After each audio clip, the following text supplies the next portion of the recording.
All right, hello everyone, and peace of Christ to all of you. I hope my voice is coming good and clear. Please let me know if you have any difficulty from your side, and please invite your friends. Uh, I just made a video actually, and I posted on Facebook. So if you are a subscriber to my Facebook, you can go and watch it there. And this is made for brother Samshi. Desperately, they are trying to defend how their God he pray. Um, I feel sorry for them, and the damage made by Muhammad Hijab, it cannot be repaired. You know, Islam exposed widely by his stupidity when he said the truth. You know, when the Quran says that Allah he pray on Muhammad, and by the way, our topic is about 10 things I like about Allah. So we will go there, but just to share this is a little bit information here. The Muslims, they try to say that this verse speaking that Allah he sent a blessing on Muhammad. But as you notice, there is something stupid here. Something very bad happened. If Allah is sending a blessing, as they claim, then why the verse saying Allah and his angels? Because if Allah he sent the blessing, the angels do not. Who need the angels anyway? And how you say Allah and the angels both, they do the same thing. Because angels, they receive a blessing from God the same as a human being. If I say to you, bless you, simply I am making it short. I am saying may God bless you, because I cannot bless anyone. Blessing is a support of God to someone. Hello? Okay, somebody tried to call me. Please, if you are a Christian now, don't call me unless you are an ex-Muslim. So Allah and his angels send a blessing. This is the Muslim translation trying to cover up the problem. If Allah send a blessing, who need the blessing of the angels? Because all the blessing is coming from Allah if he is God. Angels are not required no more. Believers, because he says, and ye that who believe send the blessing, which means even Muslims are going to send the blessing. So what the Muslims can do more than what Allah did already? If Allah already he sent the blessing, what the angels can do more than what Allah he did? What the believers can do more than Allah he did? That is stupid. That is an insult to your God. You are just saying to us that me and angels and Allah, all of us, we can do one thing, which is sending the blessing. That's mean I am God too. The Muslim, they try to fix it, they make it blind. Because if you are saying that angels and believers and Allah, they are showering the prophet with a blessing, that's mean all of them, they are gods, equal gods. They have equal ability to do one thing, which is giving a blessing to someone. Guys, is my idea clear? Is my idea clear? Now they're trying to fix it. Remember, the Muslims, they are trying to fix it, but they make it blind. They try to fix the eye of Allah, but they make it horrible. Because if Allah already he blessed somebody, it's like, let's to make it simple for you. We have a guy, he is in charge of the warehouse of heaven, and he said to me, you are going to heaven. Then we have the same guy saying to the angels, ask me to send him to heaven, but already you promised him to go to heaven. And then we have the warehouse guy saying that the believers should ask him to send Muhammad to heaven, but already you said to send to heaven. You know what I mean? If Allah already the blessing, what does the blessing mean? It's mean you are a wonderful person, and you have my support. That's it. And who is talking? Allah. Who is the highest authority in Islam? The Muslim, they claim it is Allah, which is false, by the way. It is Muhammad. So if Allah already he promised Muhammad blessing, who need the angel blessing? What the angels can do? The angels themselves, they receive a blessing from Allah. You know what I mean? And here it says, and who you believe send the blessing to. So even the Abdul, normal Abdul like Shamsi, he have now, Muhammad is dead. This is the proof that Islam is a pagan religion. Muhammad is dead, and yet they pray asking Allah for a blessing for Muhammad according to them. But that is impossible, because the guy is dead. After death there is no blessing no more. And same time, if Allah blessed him already, what is the idea of asking for more blessing? Is it like about how many kilo? If there is so blessing, that's it, Allah blessed him. If there is 5 stars blessing and 4-star blessing, if Allah blessed you, you are blessed. So what is the point of saying that, okay, angels send the blessing, believers send the blessing, and then at the top of that says, and salute him with all respect. Now there is a guy, he is an Arabic teacher, he says the word here, yusalli, means salute. The idiot, he forgot, he claimed that he have a long hair, he looked like a homo. Here the word salute is exist here. So you are saying to Allah, he said Allah, he sent salute, and the angels send salute, and the believers send salute, and all of you salute him, salute him, salute him. They are living in a chaos because they cannot explain the stupidity of Muhammad when he said that Allah, he pray on him. Now if you change the word of blessing, which the Muslim, they fabricate the whole Quran. If we go all the Quran, whatever the word salah or yusalli or salawat appearing, you will find always the translation is coming always as prayer, always. Only when it's come to Allah, the Muslim, they switch it to make it blessing. If you go here as an example, huwa alladhi yusalli alaykum, huwa alladhi yusalli alaykum wa malaikatahu. Okay, hold on, let us show you here how the word yusalli getting Muhammad busted. Chapter 33 verse number 43. In this verse it says huwa here, go back to Allah. Alladhi yusalli alaykum, yusalli mean pray. The Muslim, they will exchange this to a blessing. Let us exchange. Let us go to the translation, the fast translation.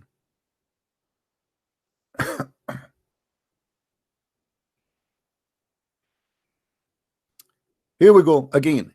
He it is who send the blessing on you, and as do his angels. But look what happened here, that he may bring you out of depth of darkness. He may. You receive a blessing before you go out of darkness. Guys, look, when the Muslims, they change, they fabricate the translation, look how they make the Quran look so stupid. Because what you are saying to me, that those people are in darkness and Allah, he blessed them before they leave darkness. They are may, that may, you see the way, may, what a stupid religion. How you are promising them blessing before they leave from the deep darkness. People, they are blessed if they believe in God, not before they believe in God. And this is what all the Quran message is about, that Allah curse those who don't believe in him, that Allah will kill those who don't believe in him, that Allah will burn those who don't believe in him. And now you are saying to me that Allah blessing those who don't believe in him.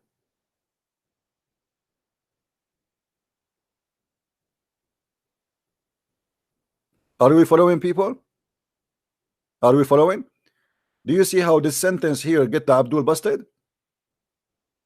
If Allah is sending a blessing here, sending a blessing to who? To people who don't even believe in him.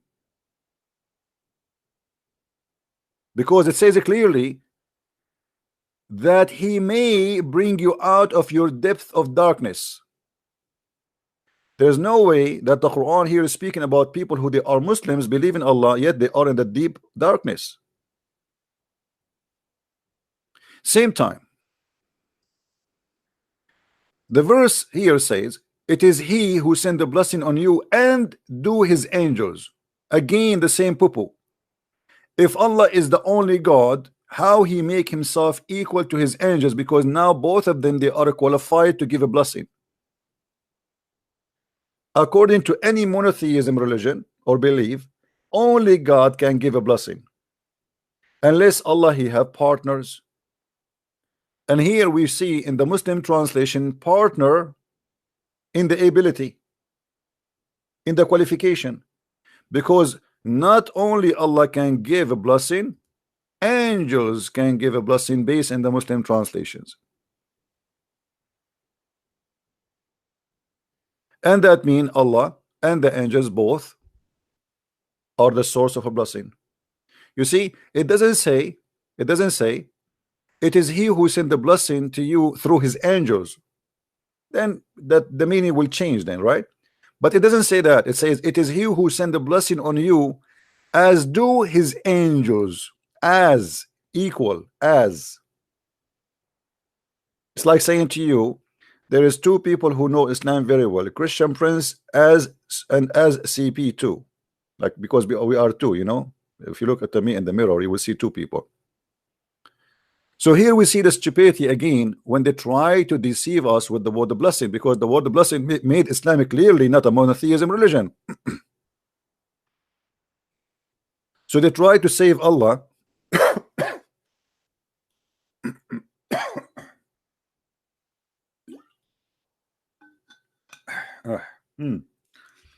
They try to save Allah from the poo-poo he did, or let us say Muhammad, sorry, Muhammad aka Allah.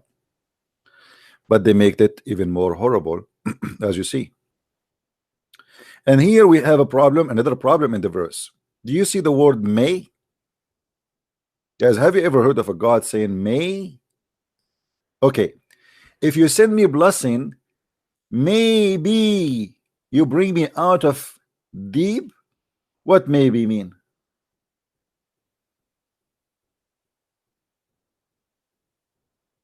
Anybody can tell me? Maybe. So he's blessing people, they are still in darkness, which is against the Quran. All of it. If we go in the Quran right now, just to show you some verses of poo-poo.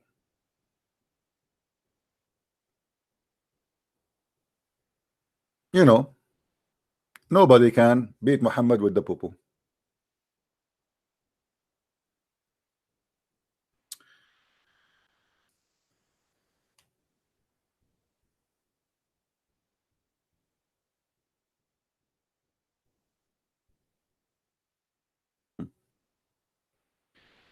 Those who they are in darkness, Allah he cursed them, chapter 2 verse number 88. Those who they are in darkness, they are in, you know, they are cursed by Allah, chapter 2 verse number 89. The one in darkness, Allah he cursed them, chapter 2 verse 159. Those who they are in darkness, Allah he cursed them, chapter 2 161. Those who, you know, who they are in darkness, Allah he cursed them, chapter 3 verse 61. Those who they are in darkness, Allah he cursed them, chapter 3 verse number 87. Should we continue all those verses? All. Look, imagine. So if Allah he cursed always those who they are in darkness, how does verse here come to the conclusion that Allah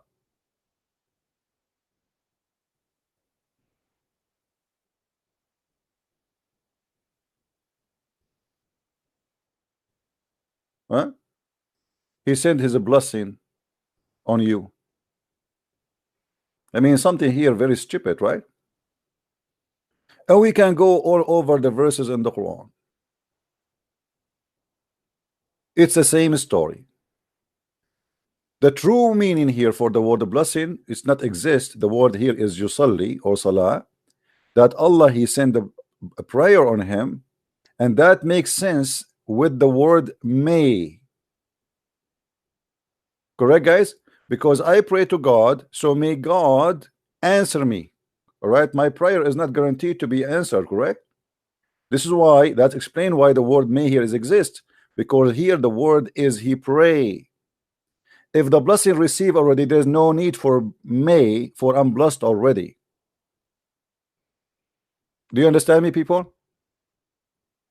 If the word here is a blessing, if this is a correct translation, not a fabricated one, then there is no need for the may. For the one who receive a blessing of God, that's mean he is saved. You don't say I blessed you when you are a bad person. You don't say that God blessed me because I'm a drug dealer. You don't say that God he blessed me because she is a prostitute. You have to repent and you have to come back to God, and then you will receive the blessing. The blessing is not something you receive when you are a bad person. So blessing sent to you, maybe that does not make sense. Obviously it's a fabrication. So what makes sense? It is pray. Allah, he pray on you, and that here expose Allah again, because here it is says when he pray it may work. He pray and the angels do so. What the angels they do? They pray.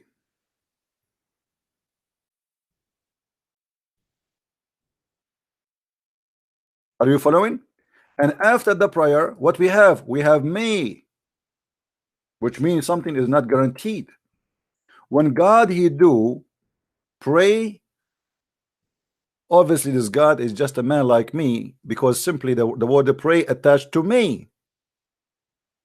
You see, if the Muslim they say the prayer of Allah is different from our prayer, then there's no need for me. For is God he says something, if the Quran says if Allah wants something to happen, he see B is going to be, correct? Okay, here we go.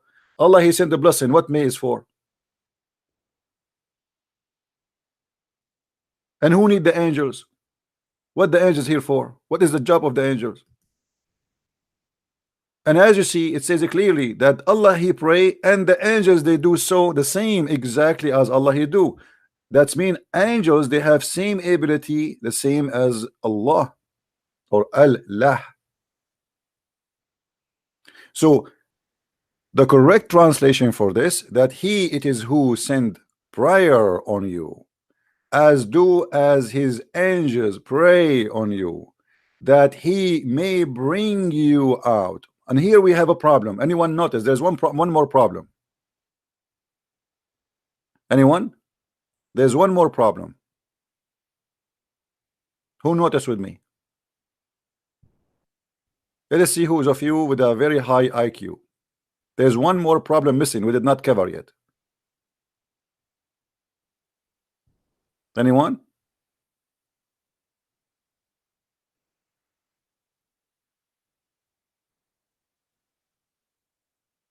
Who notice? The he word. Thank you. What's your name? Shahararayr.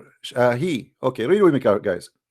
If the angels they will pray for you or even send a blessing, but at the end of the day it is he may. So what this angels for? I mean, who need the angels if it is he at the end of the day? I mean, what the angels are doing here? And as long he still he cannot, he is not sure, because it says he may. He what? He may. Allah talking about who? About himself. He may. Well, he may be God, he may be not God, because obviously God he should be sure if God says something is going to be. So if Allah he pray for me to be saved, does that mean the prayer of Allah is not working? Let us make it fit with the Muslim translation. If Allah blessed me to be saved, are you saying to me Muslims that Allah he said may he bring you, because it's not guaranteed that the blessing of Allah is functional?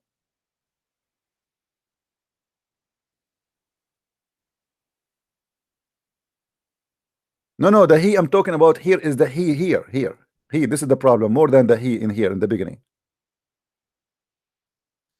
Because what the translation now made out of it made the Quran really stupid and funny.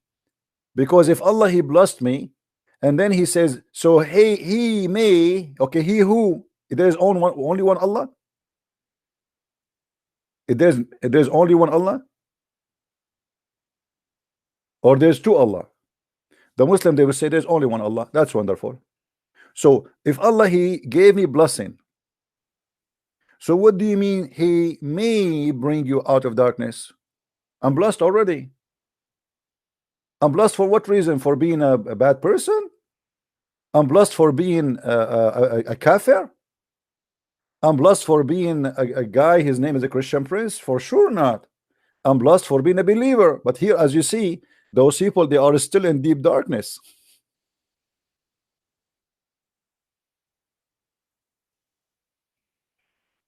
Do you see it? This is the stupidity of Islam. The Muslim, they try to solve the problem, they always make it blind. All right. Now, I think we explained this enough. And again, I made a video in Facebook. If you are a subscriber on my Facebook, Christian Prince official Facebook, you can watch the video for Brother Shamshi. Now we go back to the topic which we started the title with, 10 things I like about Allah. Number one, Allah is a fool. As you see, here we go. We just give you an example. Allah is certified fool. Brother Shamshi, he made a video trying to explain the verse about Allah praying on the Prophet, and he chose At-Tabarani, and he said, let me show you, we Muslims, we go by tafsir. We don't go by he said, she said. We go by tafsir. I will go to Imam At-Tabarani. And this is what I made the video about just 5 minutes before I start the broadcast. I went to At-Tabarani, and guess what I found in At-Tabarani? And now Shamshi, he cannot say to us he don't accept At-Tabarani, because as long as At-Tabarani, and he said in the video, At-Tabarani existed 360 years after the Prophet, and he know Arabic very, very well. Okay, I agree. He agree. You know, I agree. He know Arabic very well. I have to agree. Look what At-Tabarani explaining chapter 86, verse number 6, and you will see that Brother Shamshi, he will bite his I don't want to say what his prophet said. Anyone remember what the prophet said? If somebody is proud about his family, tell him to go and bite the penis of your father. I'm not saying that. The prophet said that, so don't say I'm being rude. This is the quality of Muhammad. So now Brother Shamshi, he need to explain to us, as long he like At-Tabarani, and he considered the Tabarani is his guidance of explanation, because when you go and read At-Tabarani for us to prove a point, it's mean you agree with him, and there's no question about your agreement. So I went to At-Tabarani to see what he say about the chapter 86, verse number 6 and 7, which is very funny, stupid chapter in the Quran. If At-Tabarani is the one you favor and you think he is the best for you to explain the Quran, well, we have a problem. This is what At-Tabarani said, explaining that Allah, he says, فَلْيَنْظُرُ الْإِنسَانَ مِمَّا خُلِقَ مِنْ مَاءٍ دَافِقٍ يَخْرُجُ مِنْ بَيْنِ الصَّلْبِ وَالتَّرَائِبِ. He says, ماء دافق, a gushing fluid, which is a supposedly sexual fluid, which is gushing and loaded and spread inside the woman womb. Inside the woman womb, the gushing fluid go in the womb of the woman. And then he says, and it come from between as-sulb wa tara'ib. And he explained what as-sulb mean, what tara'ib mean. Look what he said. It's meant the water of the man and the water of the women. So the human being, you know, there's two water in Islam: water of the man and water of the woman. because the baby is created from both, which means the water of the man and the water of the women. That's wonderful. فَمَاءُ الرَّجُلِ مِنْ صُلْبِهِ, and the water of the man is coming from the backbone. And the water of the women is coming from her ribs. You told me you like At-Tabarani, right? Okay, here we go. Enjoy At-Tabarani. And now he said it's coming from Tara'ib. And now At-Tabarani is explaining to Brother Shamshi what At-Tara'ib mean. He says, At-Tara'ib جمع التربية وهو موضع القلادة من الصدر وهو 4 أضلاع من يمنة الصدر و4 أضلاع من يسرة الصدر. وسئل أكرم عن الترائب فقال هذه ووضع يده على صدره بين ثدييه. Let us translate. At-Tara'ib. What At-Tara'ib? Because this is where the sperm of the woman is coming from. He said it is a plural name of At-Tarbiyah, and it is the location of the necklace of the women. Hold on. I need to explain here what exactly this is mean. Give me a second, just to show. Forget about Allah praying now. I mean, we have a bigger poo-poo, because if Allah is God, should not say such a stupid thing. Correct? Forget about Allah, he pray or he don't pray. Forget about this. based on what this guy he said.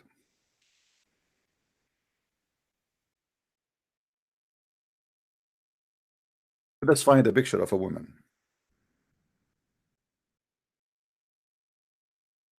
We need a woman showing her not too much, you know. Okay, let's see.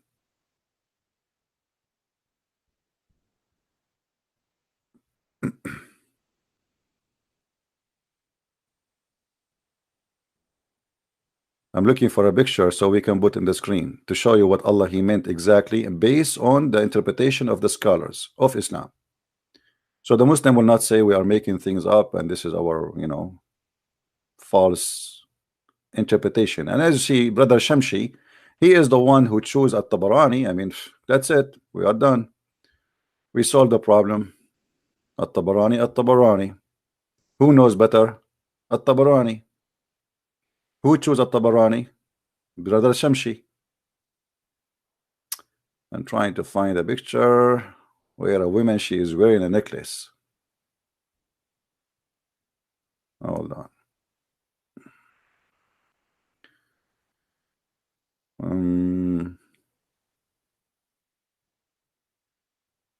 Location of the necklace, huh? Yeah, right.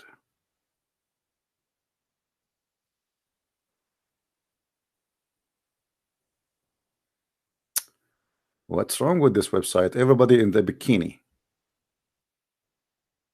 This is a free website, give you free pictures, but we want somebody dressed up. These days, nobody like to dress up, right? Yeah, it's hot. I have -4 outside. All right, let's see.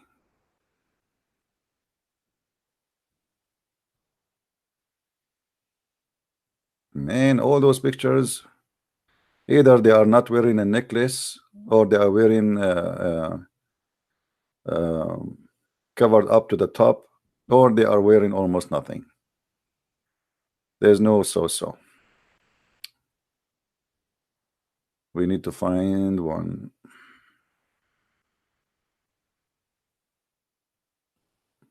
Man, I review already like 300 pictures, still we could not find one.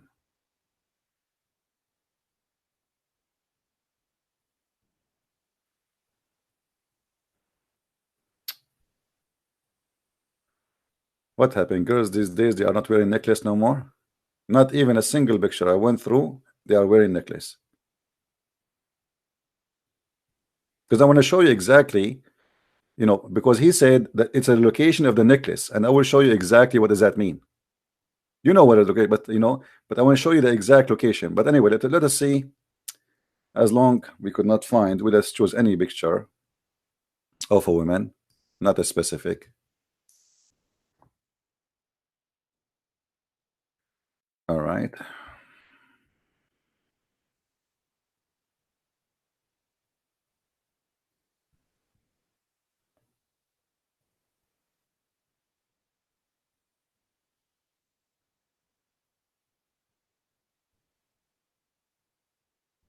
Oh boy. Come on, just one, just one. Not even one.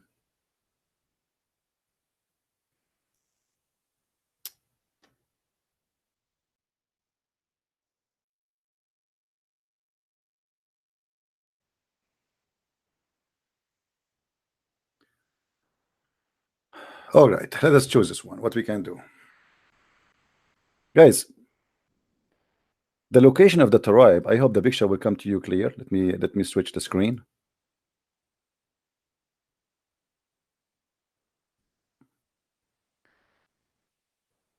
You see, when you as a male, and you know, male and female, they are very close in the shape, right? But there is something unique about the female. Is the location here is different from the male. Uh, let us say there's a little bit of different. So what the Quran is saying, that the sperm is coming from here. The location of the necklace is going to be in this area where the two ribs meet, in this area here, where the neck meet you know, if you put your finger here between your two chest bones, you know, there is a place here you can put your finger through. This is exactly where the sperm of the women is coming from. It is the location where the two ribs met from the top. And this is what the Quran is saying, and this is what is the explanation saying. And obviously this is a proof to us that Allah must be God. I mean, how Allah he knew this unless he is God? Come on, think about it. You see, if Allah not God, he will not come with such a conclusion, which is extremely scientifically correct and extremely true. You know, I don't know how many Muslims will convert to Islam after they notice this, you know.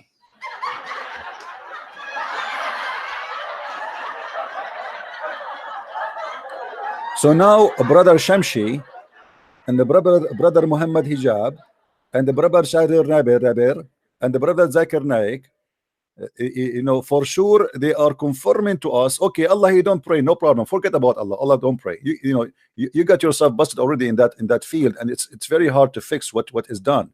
What happened is happened. Your stupid hijab, he said Allah he pray for, he don't pray to, and which is really not even true, because in the verse it says Allah he pray on, not really to. But Muhammad Hijab he make it more even worse. He said pray for. However, if Allah is God and he says such a thing that women have a sperm coming from this location, so what I understand from your God Allah, which is obviously is an amazing God, that those women here, excuse me guys, I'm not being filthy dirty here, but I'm just to show you how stupid Islam is. This woman, she have balls here. This woman, she have literally balls here. And this is exactly where the sperm is coming from. And the Muslim, they want to convince us that Allah is God.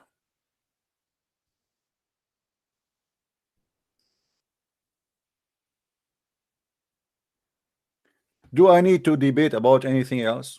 This is Allah. Allah saying to us where the sperm of the women is coming from. First of all, Abdul, women have no sperm. There's not even a one single donkey in the world except that women have a sperm.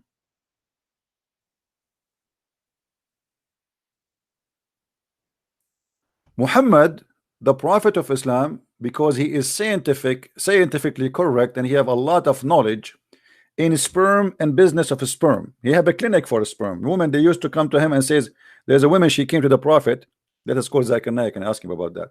Brother, there is a woman, she came to the prophet and asked him that she saw a wet dream and she was touching herself, and she asked him about what she should do. Can you explain to us, brother, that? Brother Sitter, this story here explain to us how expert our prophet. Other example, a woman, she saw a dream, or let us say it wasn't really a dream, she was between sleeping and awake, and she saw somebody, he is totally naked, and he came to her and he started doing like brang brang. You know what I'm talking about, brother. We have sister here, we cannot explain more, but you know what exactly I'm talking about, brother. And then she got orgasm, and then she looked at her panty and she know the orgasm, and now she went to the prophet and she asked him for consultation. And as you know, the prophet is very expert. He has 13 wives, so you can imagine how many orgasms he see every day. To the prophet, he said to her, if you do have orgasm like this, and if you see it, if you touch it and it is yellow, you have to wash it. Thank you very much. Me.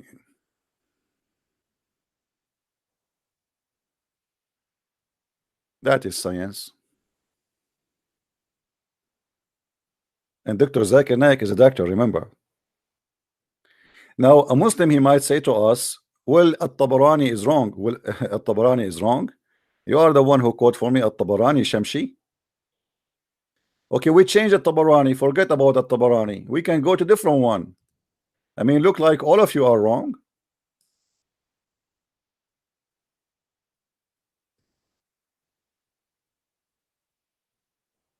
brother and sister. Brother and sister.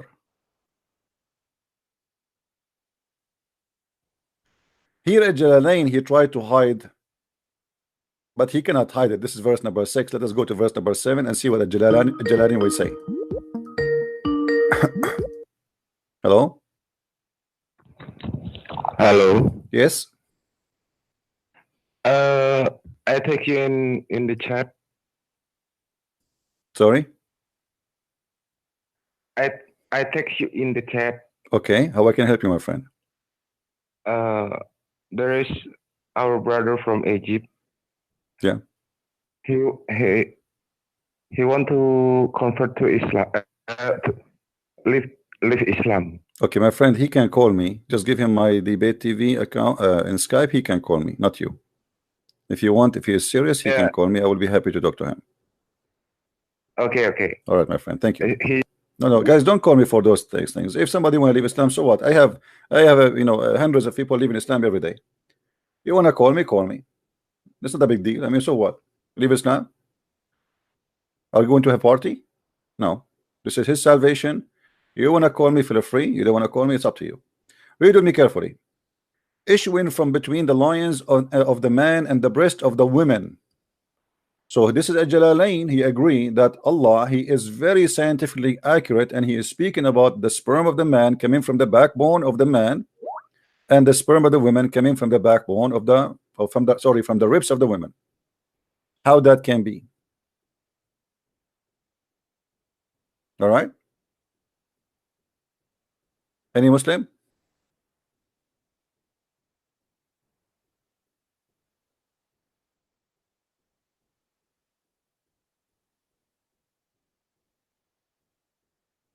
Somebody saying that you are Al-Fadi. My friend, I am not Al-Fadi. Who is Al-Fadi? People are weird. I am Al-Fadi. Is missing to say to me, I'm David Wood. What's wrong with people?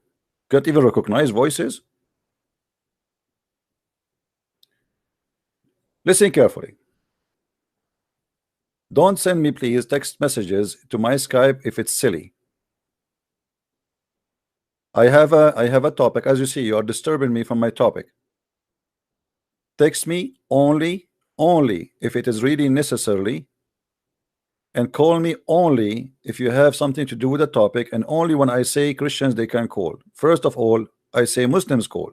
Unless you are an ex-Muslim, you can call me anytime. Or you are a person who decide to leave Islam. All right? All right.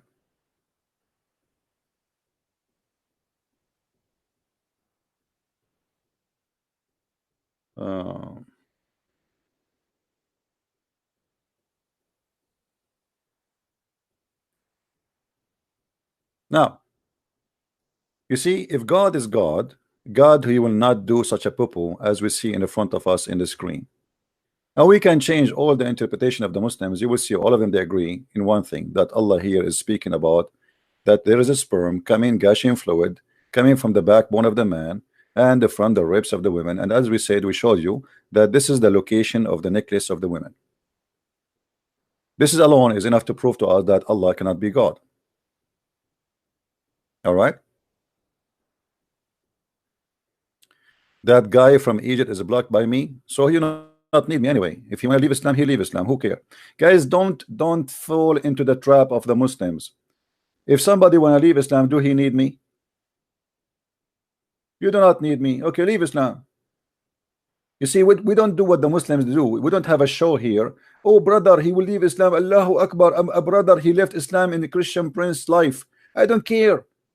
If you leave Islam, leave Islam. So just say in the text, say Muhammad is an evil, he's a devil, and I accept Jesus the Messiah as my savior, and then go and read the Bible and practice and ask any minister to baptize you, and that's it. You do not need a Christian prince.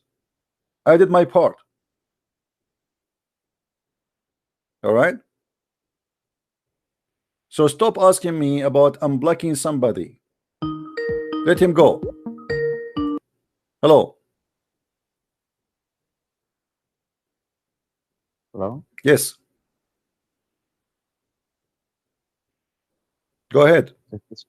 Christian Prince? Yes, this is me, my friend. Go ahead. Okay. I'm Sai Manuel. I'm calling from China, All right. and I am a Christian, actually, but I am a follower of your show. I like your show. I have been wondering how I could actually get in contact because I'm new in the field of Christianity. So maybe I would, by following on Skype or Instagram, I could get some posts or get more information from you. All right, my friend. Just follow our live broadcast, and feel free to ask me questions if you have any. There's nothing, I mean, contacted me is not really important unless you want to have a question. If you have a question, let me know. I will be happy to help you. But just be in YouTube, watch. We show the reference, we show everything, and listen to how we answer Muslims, we answer even non-Muslims, and you will learn. All right. Okay.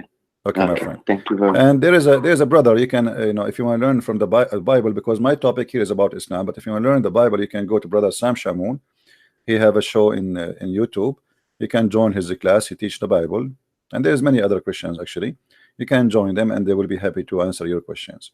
But feel free to call me anytime if you have a question. All right. And I'm happy to hear that's. I was in China before, and I hope soon I will go, again to China to do some teaching there. Okay. Thank you very much. Take care, my friend. Bye-bye. Bye.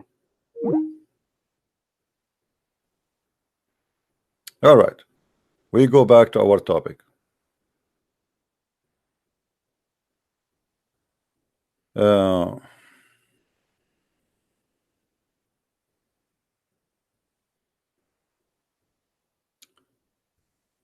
Now, in front of you, I have a challenge for the Muslims. You see, I don't want to show you that we are picking something stupid, Allah He said. But however, as long Allah He said that, it's mean Allah cannot be smart. Correct? As long the one who said this in the front of us is Allah, then the Muslim, they cannot claim that Allah is a smart God. You see, the Muslims believe that every word in the Quran is from Allah. If you ask the Christians or even the Jews about the Bible, they will say no, the Bible is not written by God. The Bible written by man, human being like me and you, prophets, or even there is a stories in the Bible. It's a book of history about God and man, as simple as that. So in the Bible we have stories about people did bad things. In the Bible we have stories about people reporting normal things, like this person, he have horses, he have etc. It's not necessarily God is talking. There is God there and there's man there talking. Here we have 100% supposedly God talking. So a Muslim, he cannot say this was a mistake of Muhammad. Same time, they cannot even use that mistake, because the Muslim believe that everything Muhammad he say, it is an inspiration from God. If we go in the Quran, we will find the following. Muhammad he claimed, you see, Muhammad he fabricate verses in the Quran claiming that everything he say is an inspiration from God. It is not inspiration actually. It is just it's revelation. It's more than inspiration.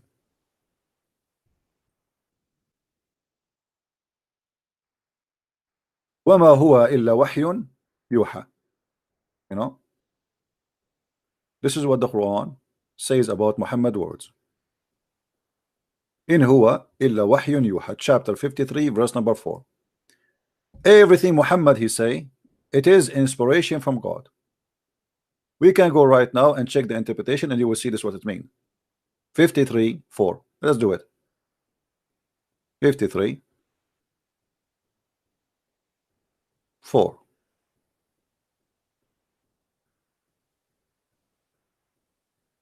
Do you see it? Everything is inspiration from Allah. It's revelation. Muhammad he said nothing. He speak nothing of his own.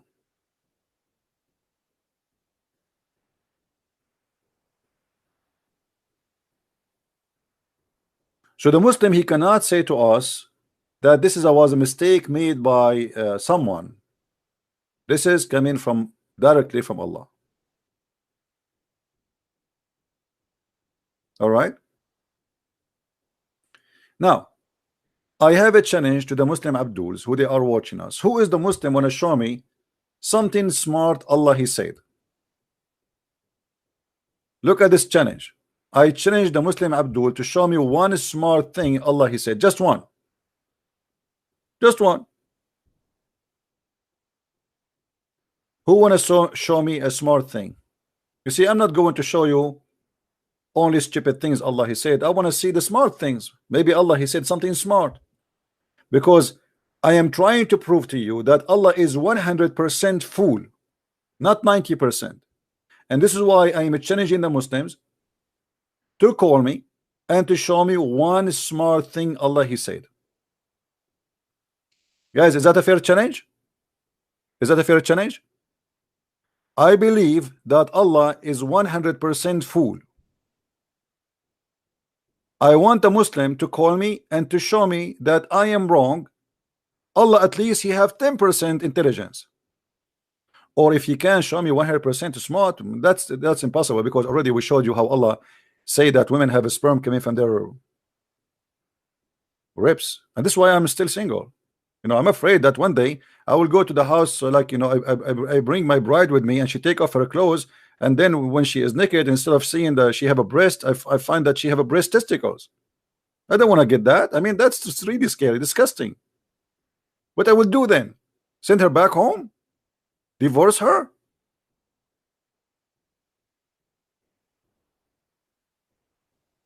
As long Allah is teaching us that women, they have a breast testicles, well, all of us men, we have to think twice and 3 times and 5 times before we get married.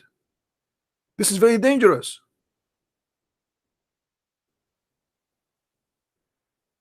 By the way, now we know where is the weakness of the women.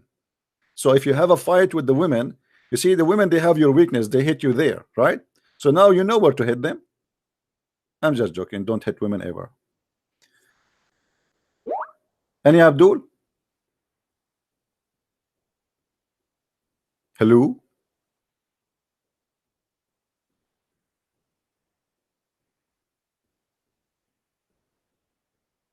You see, this is what is good about what we do here in the internet. As you see, people from China, people from Indonesia, from Korea, from Thailand, from everywhere, they are listening. That's wonderful, right? And people are learning the stupidity of Muhammad and the stupidity of the false Quran. Yet the Muslims, they claim that the Quran is a book of science. Hello? Hello? Okay, why they call me if they want to talk? I don't know. Mystery. Don't call me, please, unless you want to talk.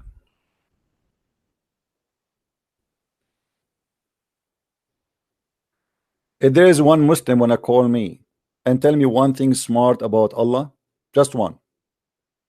You see, if I go right now and search in the Prophet Google, peace upon him, we will find tons of Muslim website speaking about scientific miracles in the Quran. Let us search for some. Quran miracle.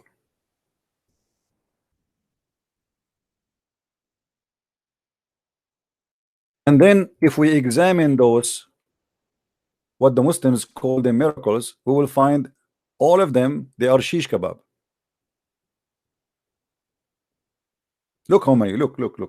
If all of this in the Quran, all of this, the speed of light, the vision, the volcano, the pharaoh, the mummy, the sinkhole, extreme explosion, spider web, mountains, age of universe, human embryo, internal wave, milk, brain functions, brain functions.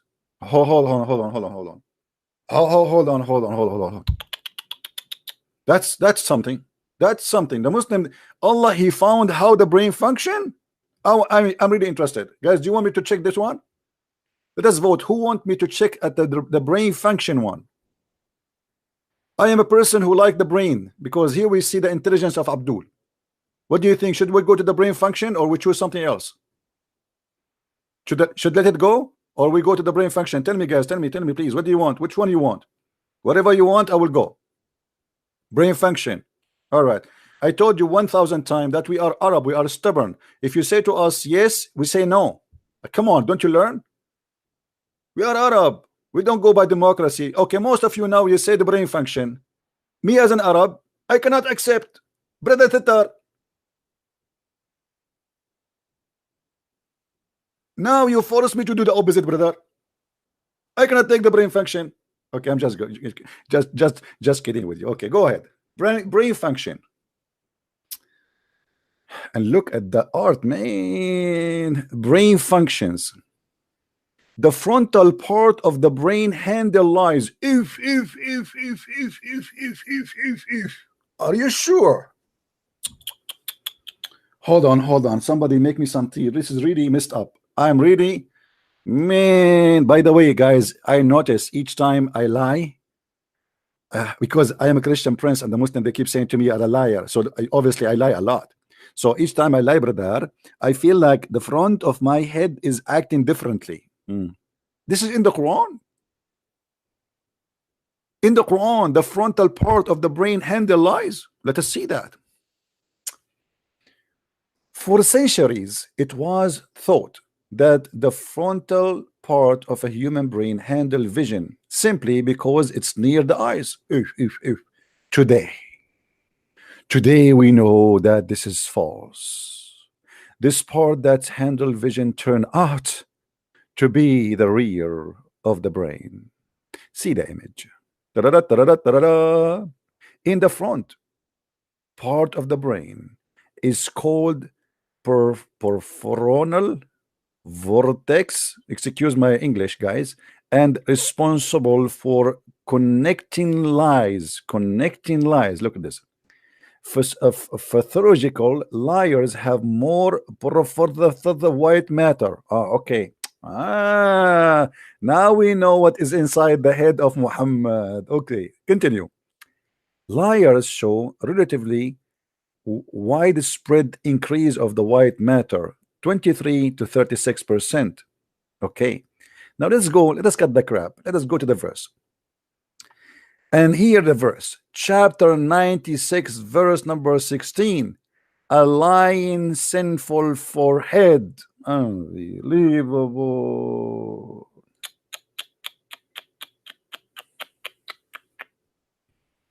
Guys, I am in trouble. I am really in trouble. I mean, what we would do now? We said we challenge the Muslim to show us one thing smart. Allah, he said, and supposedly we were sure and look like we are not sure. Let me get you Abdul busted as usual. If we go to chapter 96, verse number 16, and we will do it live in front of everybody. Oh boy. I'm sure the Muslims, they love me. Do you love me? Do you?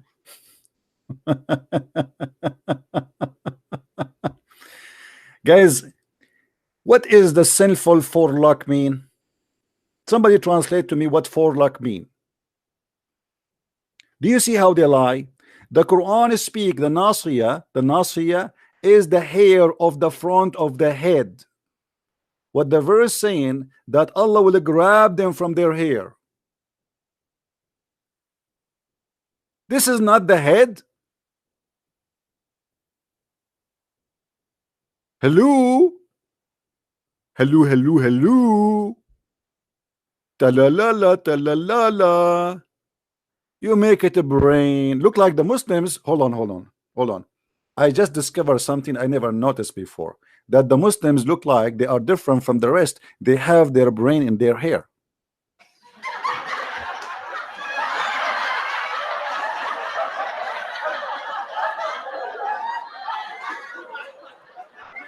It's obvious, brother. It is really obvious. Right? Man, I don't see love from CP of those people. My friend, you are looking for my love. You need the love of the Prophet Muhammad, but just be careful. Don't sit in his lap. You sit in his lap, you are screwed. Just be careful. No love.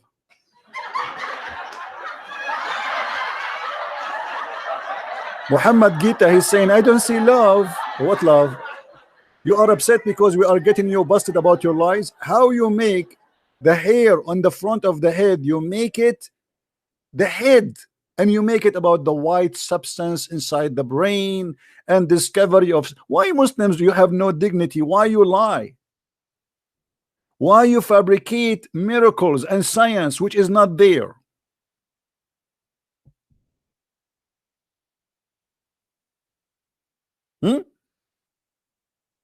Why you do? Shame on you. Shame on you.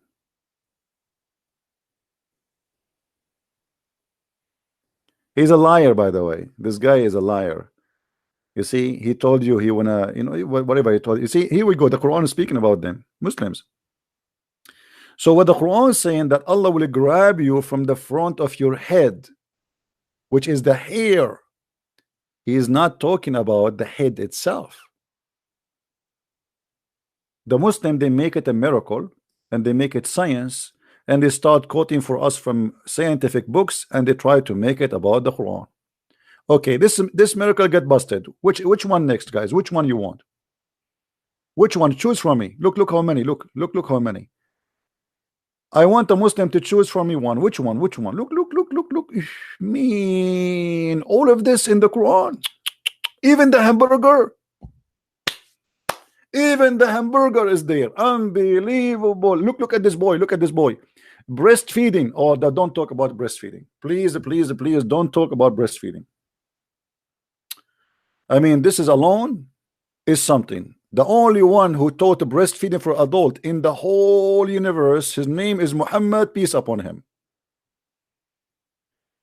And this is why I'm afraid that many of the men listening to me now, they might convert to Islam. Have you ever heard of a man, he is in the age of 50 something, he advised a woman, because a man, he is looking at her in a dirty way, to give him her boobs? Man.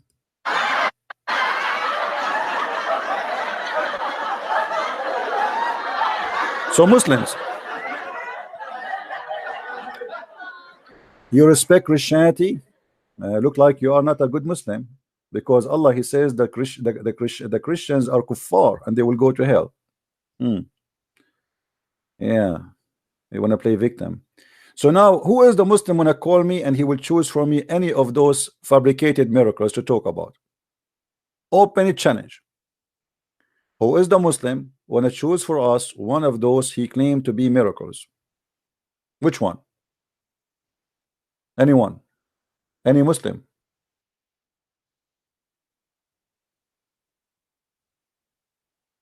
Bagul, man, you know, one more time you repeat this guy, he is going to leave Islam, I'm going to block you too. Who is holding him from leaving Islam? Do he need to talk to me to leave Islam? Leave Islam. I'm holding you. Like, do I have a glue? If somebody decide to leave Islam, he left Islam. That's it. He do not need me. Bye-bye. Hello.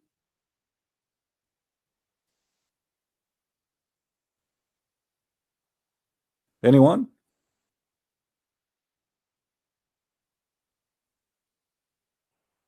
Any Muslim? Who is the Muslim? Want to show me which one of those miracles are true? I accuse them that they have fabricated 100% false miracles, and nothing there is true.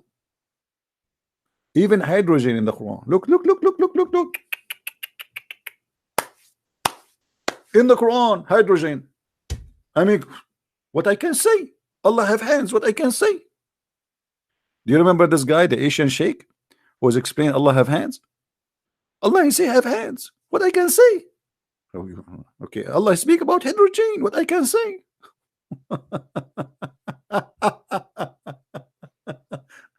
Allah spoke about the hydrogen.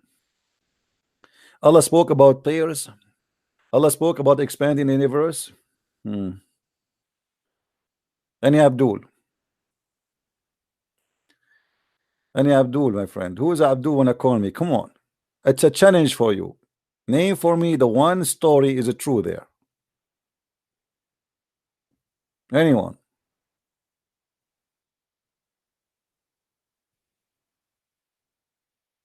Mayday. Anyone? Explain the hamburger. Okay, you see, even this one is really funny, because simply what they are saying to you, that Islam decide that people should fast, but as we know that fasting something exists long before Islam. So what Muslims can claim about it? When the Muslims, they say if you fast decrease diabetes risk, if you fast, etc. I mean, this is stupid even to mention, because this is not only you fast, even the Buddhas, they fast. Same time, the Muslim, they don't fast. Or what the Muslims, they do, they exchange the time of the meal. What is the fasting? It's a big fat lie. Muslims never fast. This is not fasting. Me, myself, and all of you, you heard me many times saying I eat once a day. How many guys, how many times you heard me saying I eat once a day? Is that correct? Once a day, which means once every 24 hours. Honest to God. Sometimes even I eat not even like maybe 30 hours, because like my chat is open, I'm talking. Let us see. Hello? Hello? Yes. So why do you keep talking about Islam? I like it.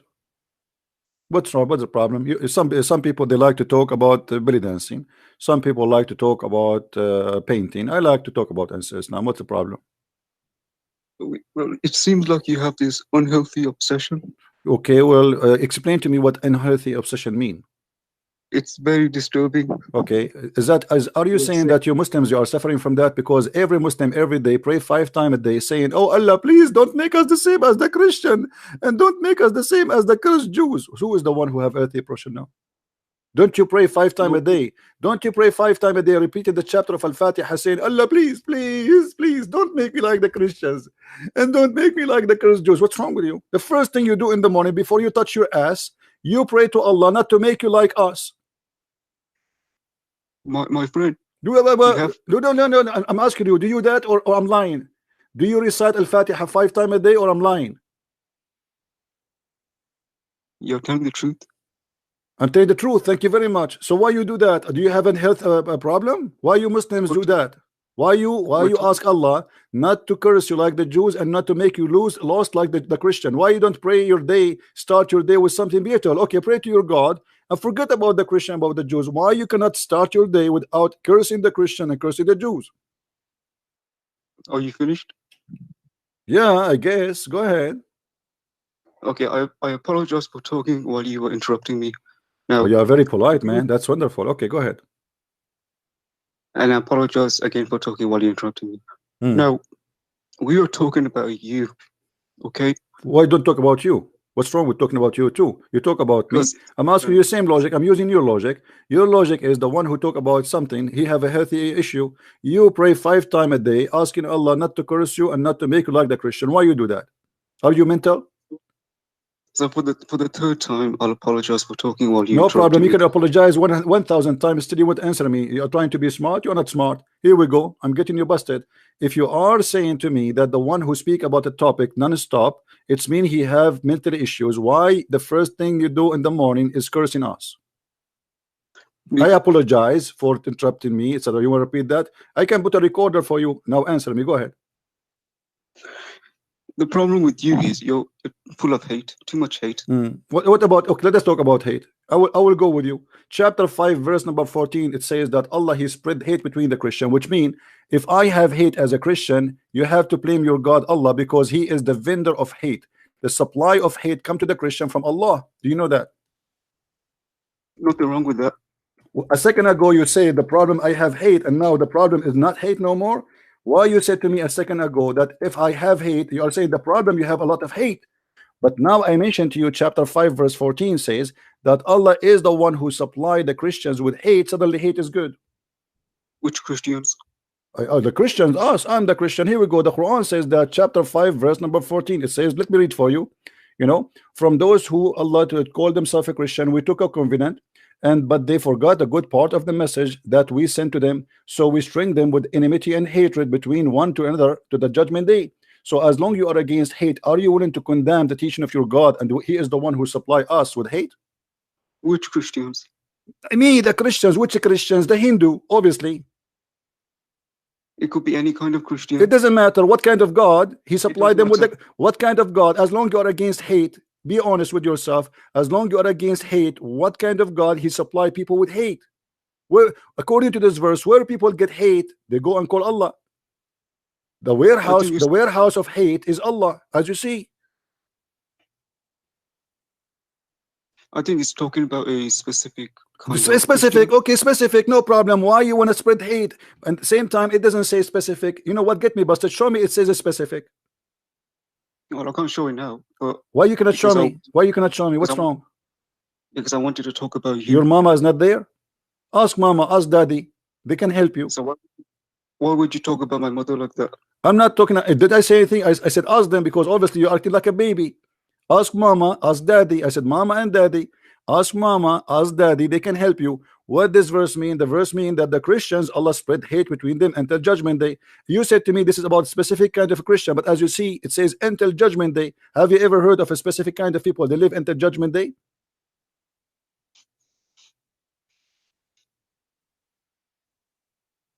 Do you want to call a Listen. friend? Listen, I'm listening. Go ahead.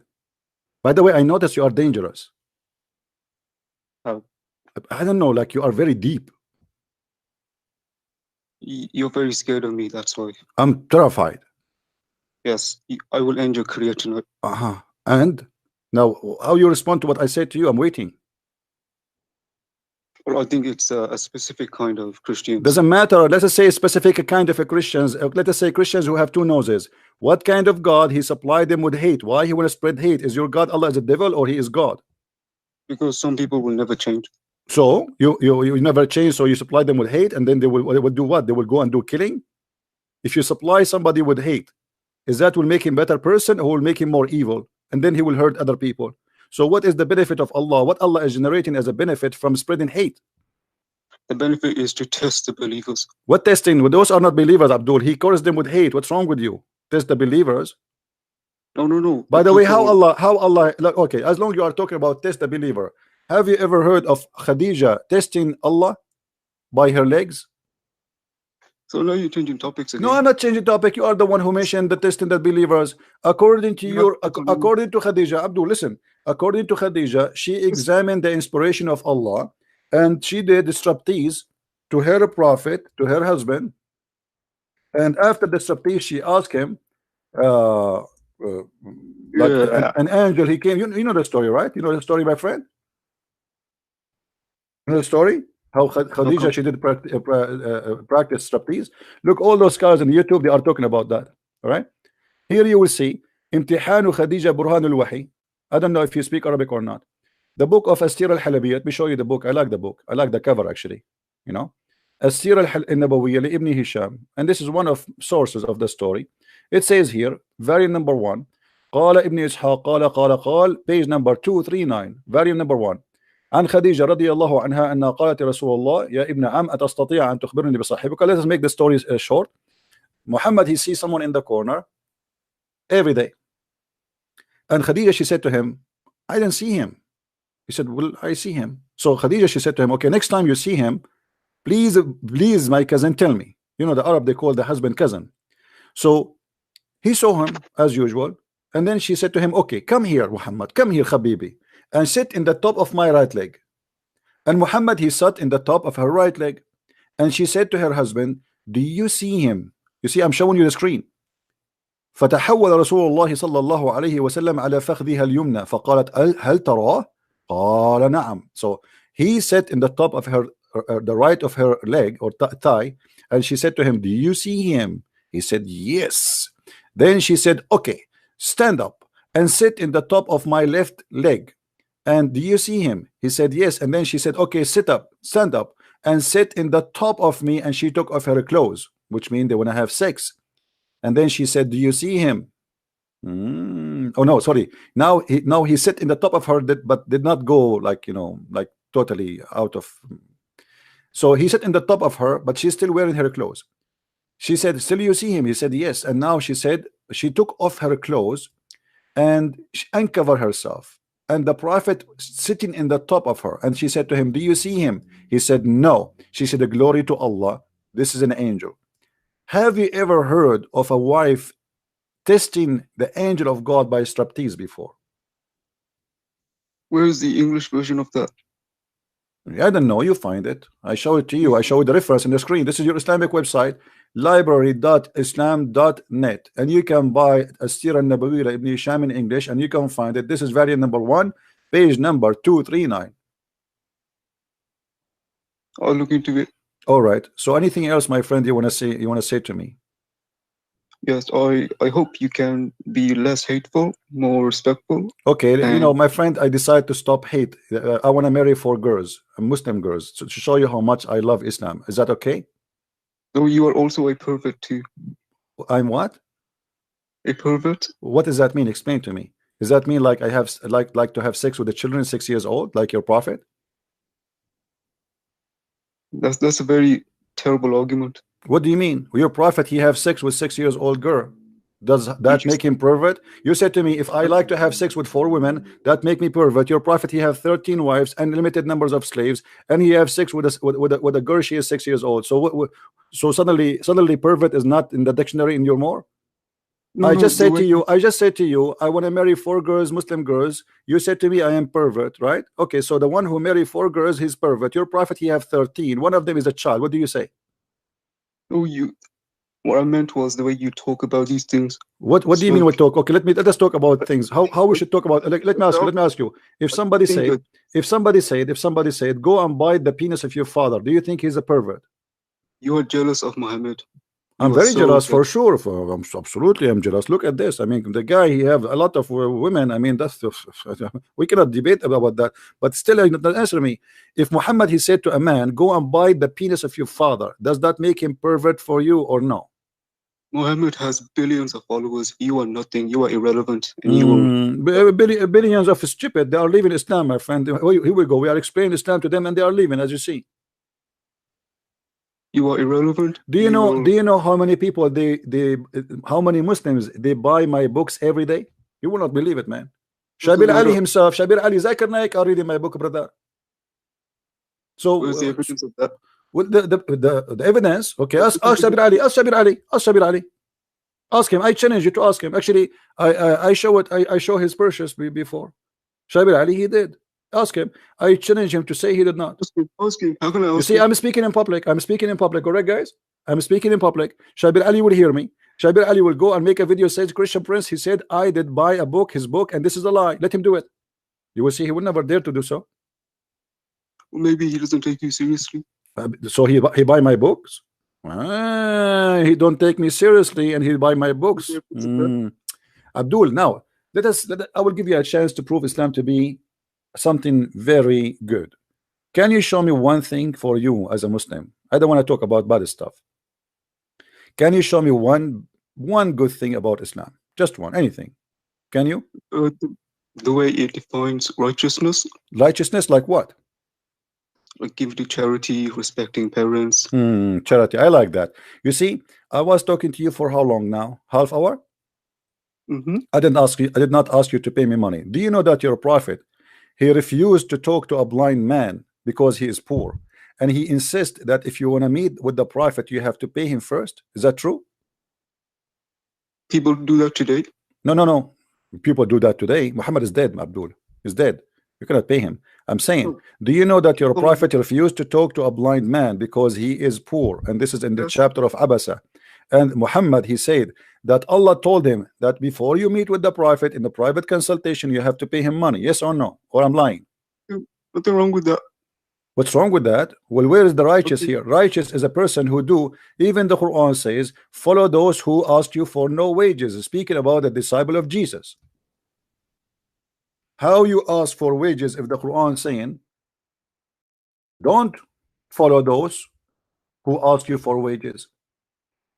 If we go in the Quran, we will find the following. Chapter 36, verse number 21. It says, اتبعوا من لا يسألكم أجرا وهم مهتدون. This is about the disciple of Jesus. This is about Paul and Peter and Simon Peter and John. And this is the translation. Here we go.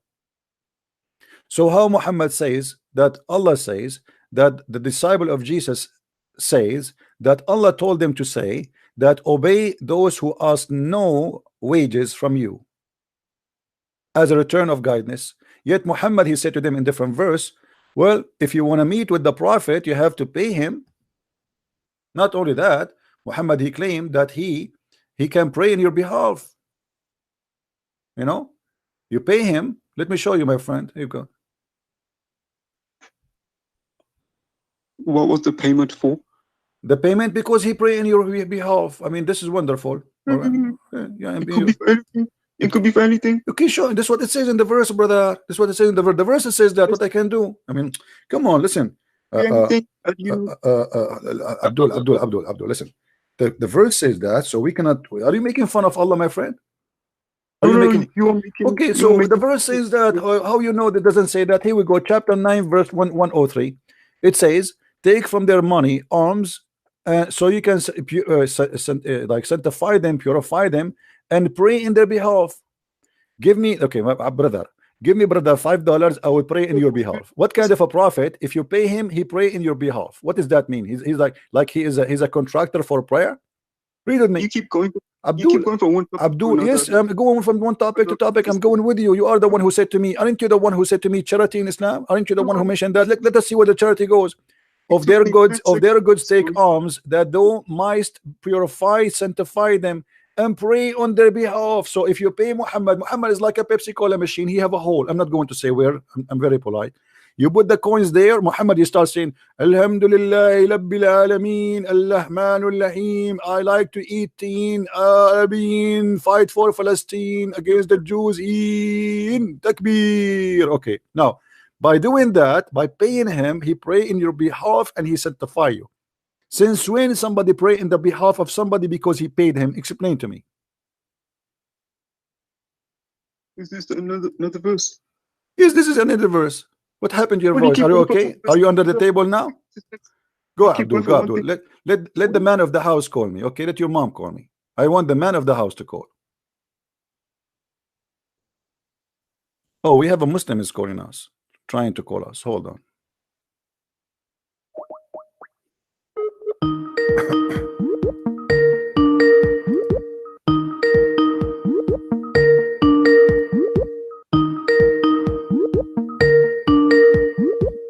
What happened? Hello? Hello, Christian Prince. How are you? Hey, Yusuf, how are you? Why you are calling me? What trying to say? What do you want to say? What you are talking about? We are talking about your prophet. You know, like, I don't know, a lot of things your prophet, he said, doesn't make sense. As an example, he said that women have a sperm coming from their ribs, and this is really scary. What do you think about that? I challenge you to show me the word sperm in the verse. Oh, there's no verse.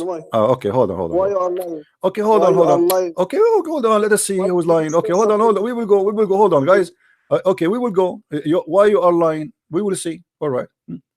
Show me hold on. Let us see. Everybody will see in a second who is lying. This is verse number 6 and verse number 7. Let us see. In a second, people will see if this is I'm lying or not. Okay, here we go. Go to verse. Abdul. Hold on, Abdul, please. My friend. Hold on, please. You know, people. No, we show things. We show things in the screen. We show things in the screen. Please. Okay. خلق من ماء دافق. Created from gushing fluid. What is the gushing fluid? He's talking about. Fluid. He didn't specific. Okay, what is that? Okay, explain to me. You are the smart. Okay, it's like it's smart to me. Yeah, the baby is created from no problem. Abdul, brother, you explain to me what is this gushing fluid which is coming from the backbone of the man and the ribs of the women will make the baby. Go ahead.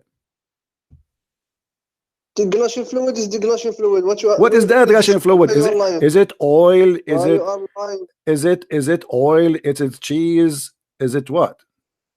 What it is? What is that? The Quran doesn't say anything about this fluid. Why you are lying about the Quran? If okay, hold on.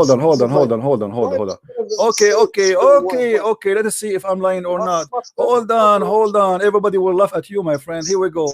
The Quran says how he created. What is the gushing fluid? We will see. Hold on in a second. Here we go. All right. First and Hold foremost, on.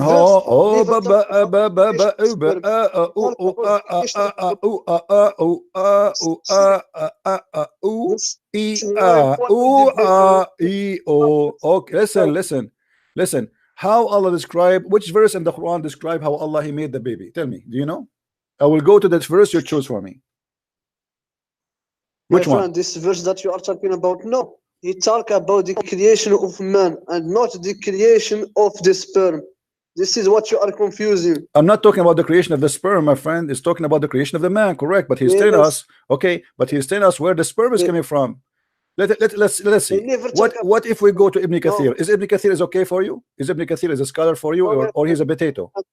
Is Ibn Kathir is a scholar for you? Is Ibn Kathir? We are not changing subject. Is Ibn Kathir is good enough for you to go and ask him or no? Not in the scientific verses. Why? Okay, who is your favorite scholar, my friend? Why you are refusing the scholars? Who is your favorite scholar? Who is your favorite scholar? All the scholars, they are scholars in religion and not scholar of sciences. If you don't have any no problem. Scientists, okay, that's wonderful. This is a scholar of religion, not a scholar of scientists. Here we go. So look what they say. They are saying that Allah He speak about the sperm of the women and the sperm of the man. Let me ask you. Okay, hold on. Let me ask you. Why are you lying about the Quran? The Quran never say creation of sperm, the creation of a man, and not a creation of sperm. Okay, how the man is created from what? Yes, يخرج من بين الصلب والترائب. Okay. Who is يخرج?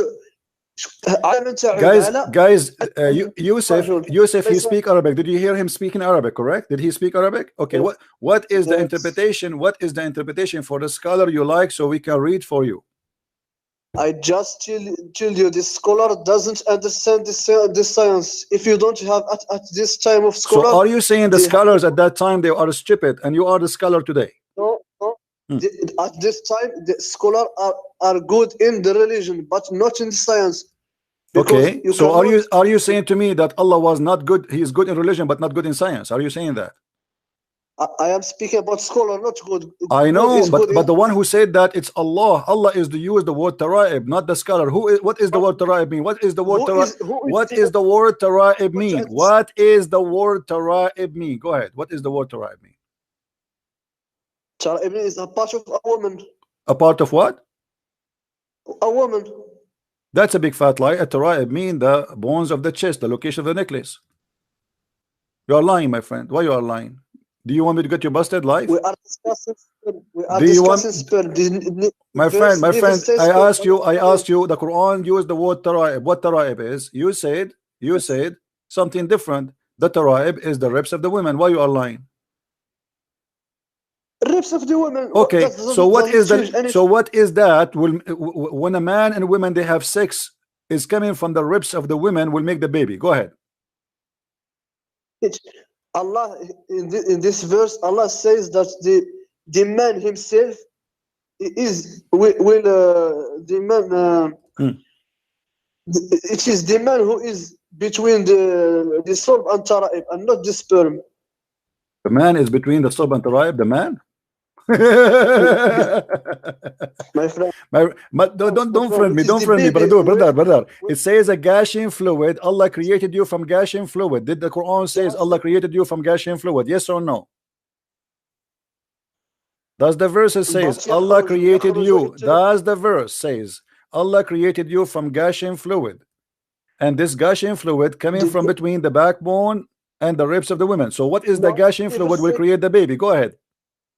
He never said this. He never said that the fluid it is who come between the back and the ribs. It is not the fluid. So what is no? It says he created the from gushing fluid. Everybody can see it in the screen. You are lying, my friend. No, my friend. Before this, he talk about the man. خُلِقَ مِنْ مَاءٍ yes, the human being. Yes, the human being is created from what? From ma'in dafiq, from gushing fluid. What is that gushing fluid which create the man? Go ahead, explain to us. If you know the basics of Arabic, we have Allah firstly speak about the man, then he speak about the water.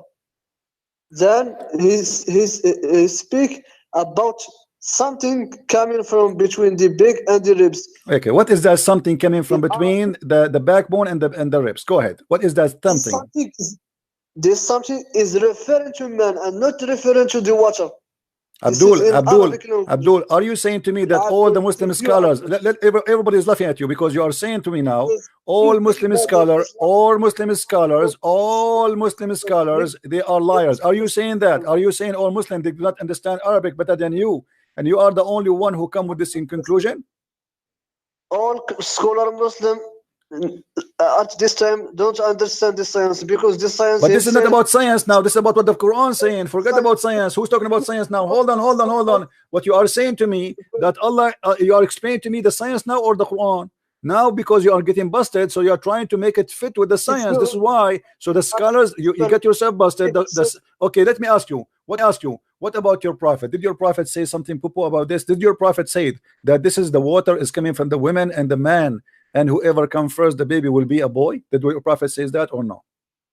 This hadith is weak. I challenge you. This hadith is weak. It is weak hadith. Okay, let us see. Okay, guys, it's a weak hadith. It's okay. It's a weak hadith. Yes, okay, weak hadith. We will see. Okay, this is Sahih Muslim. This is a weak hadith. Yes. Sahih Muslim weak hadith. Okay, where it says Sahih, where it says This weak, hadith is- where it says weak. Show me. I challenge you. Go ahead. Where it says weak. Show me the hadith. Here we go. This is the hadith. I will show it to you in Arabic and in English. Okay. ماء الرجل, as long you are a Moroccan, you don't know Arabic very well. ماء الرجل أبيض وماء المرأة أصفر فإذا اجتمعا فعلى ماء الرجل مني المرأة أذكر بإذن الله. Translate. Let us laugh.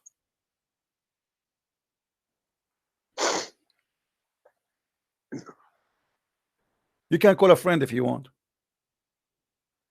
I will teach you what is the relation between this. Because here he's explaining the water. This is the gushing fluid, Abdul. This is the gushing fluid. And now don't change the topic. You tell me, did your prophet here lie? Did your why you don't want to read it? Why you don't want to read it? Why you don't want to translate? Are you ashamed if your prophet making poo-poo? What kind of a prophet he claimed that the man, and look guys, look here, the Muslim, they try to fabricate. They add, look what they add in the translation. Look what they say. Look and read with me. Look how they lie. They say that the women, the Holy Prophet said, the reproduction of substance of the man is white, and the women, i.e., ovum central partition, is yellow. Look at the lie. There is no thing. This is Muhammad. He said it is yellow. Muhammad talking about the fluid which is coming from the vagina of the women, and when they have sexual intercourse, the male water overcome, which means Muhammad is saying the one who come first reveal upon the female substance. This is a lie. It says the water of a woman, and then they say it is a male child and the creator of Allah. If the women's substance, according to Muslim translation, look here, the lies.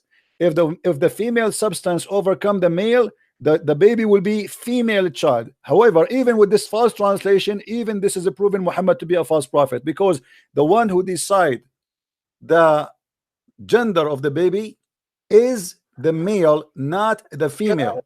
Secondly, there's nowhere they're speaking. Muhammad, he spoke about the chromosome. Let us get the Muslims Abdul busted. Hold on. I will show you something more. If we go in the hadith, you see, let us get you busted, Abdul. The lies of Muslims trying to cover. Hold on. Listen. Let's finish this hadith. You are lying about this hadith. I'm lying. Why? Yes, I will show you why you are lying. This hadith doesn't talk about the creation of a man. It's talk about this similarity between the baby and his mother and his man. It doesn't talk about the creation of a man. Okay, what about this one? Let us see. Read the full hadith. Okay, we will read. Let us connect. Everybody will laugh at you in a second. The messenger of Allah said the water of the man is thick and white, and the women water is thin and yellow. So now conferred by Muhammad what he's talking about, and he says whichever of them comes first, the child will resemble the parents. So now what resemble the parents mean? We will go to the other hadith, the one you said to me I lied about. We go to the other hadith. Let us see. So now it's confirmed. Shut up. It's confirmed. It's confirmed what women is, what water is that. This is the water of the man and the water of the women. Whoever come first, whoever come first. This is about the chromosome. The Muslim, they lie in the translation. There's no chromosome. There's no substance. This is whoever comes first. Now we go to the second hadith. Now here we go. Listen, Abdul. You said I did lie about this hadith. Explain to me how I did lie. Go ahead. You are lying because this hadith he didn't talk about the creation of a man or this. He talked about the similarity between the child and his parents. Okay, so but this is how is it created? Yes. Okay, hold on, guys. This is not about the creation. This is not about the creation. So why you're a prophet saying, okay, this is not about the creation? No problem. But this is speaking about gushing fluid, which hold on, potato. Did your prophet say if whoever of them comes first, the baby will resemble the parents? Yes. Okay, that's mean the coming is what decide and what make the baby happen, correct? This is proven. This is how he created them. How he created them. How the baby is created from the water of the man and the water of the women. This is what the Quran is speaking about. The water of the man, the water of the women. The water of the man is white and thick. Your prophet is explaining. Respect your prophet, man. Shame on you. Respect your prophet. Don't make fun of him. Shame on you. Why you are making fun of the Prophet Muhammad, peace upon him, man? Why you are doing that? So you're a prophet saying that the man's sperm is white and thick. I don't know if you have a sperm or not, but maybe one day you will find out. And the women's sperm is thin and yellow. And whichever of them comes first, the child will resemble the parent. Now, did your prophet here, Abdul? This is about the creation. Yeah, this is about the creation of the baby. This is about the creation of the baby. Muhammad is trying to explain to us how the baby is created. No, he didn't talk about the steps of creation. He talked about how it comes to resemble with his parents. Don't twist it. Okay, hold on. Okay, hold on. In this verse, in this hadith in front of us, you agree that your prophet here is speaking about the resemblance of the parents, correct? Yes. Okay, why about the creation? Okay, no problem. Hold on. I will go with you. Why your prophet lying then? He's saying that the one resembled the child. He is lying because it says. What is that? You didn't nothing in science, my friend, and you want to interpret the verse. You say prophet lie. It is you who never. You're a prophet saying that whoever comes first will decide the gender of the baby. Is that true? Whoever comes first would decide the gender of the baby. Brother, please. I want you from now on never come first, because the babies will look like you and they will be smart like you, and that is very dangerous. I advise you to make your wife come first. At least they will be smart. Listen, it says whoever comes first. Do you agree with your prophet, or your prophet here is making poo-poo? Do you agree with your prophet? Do you agree with your prophet, or your prophet here is doing poo-poo, big poo-poo? The scientists agree with the prophet and not with you. He agree with him. The scientists, they agree that if a man have orgasm first, the baby will be a boy, and if the women have orgasm first, the baby will be a girl. They agree with that? Go no search.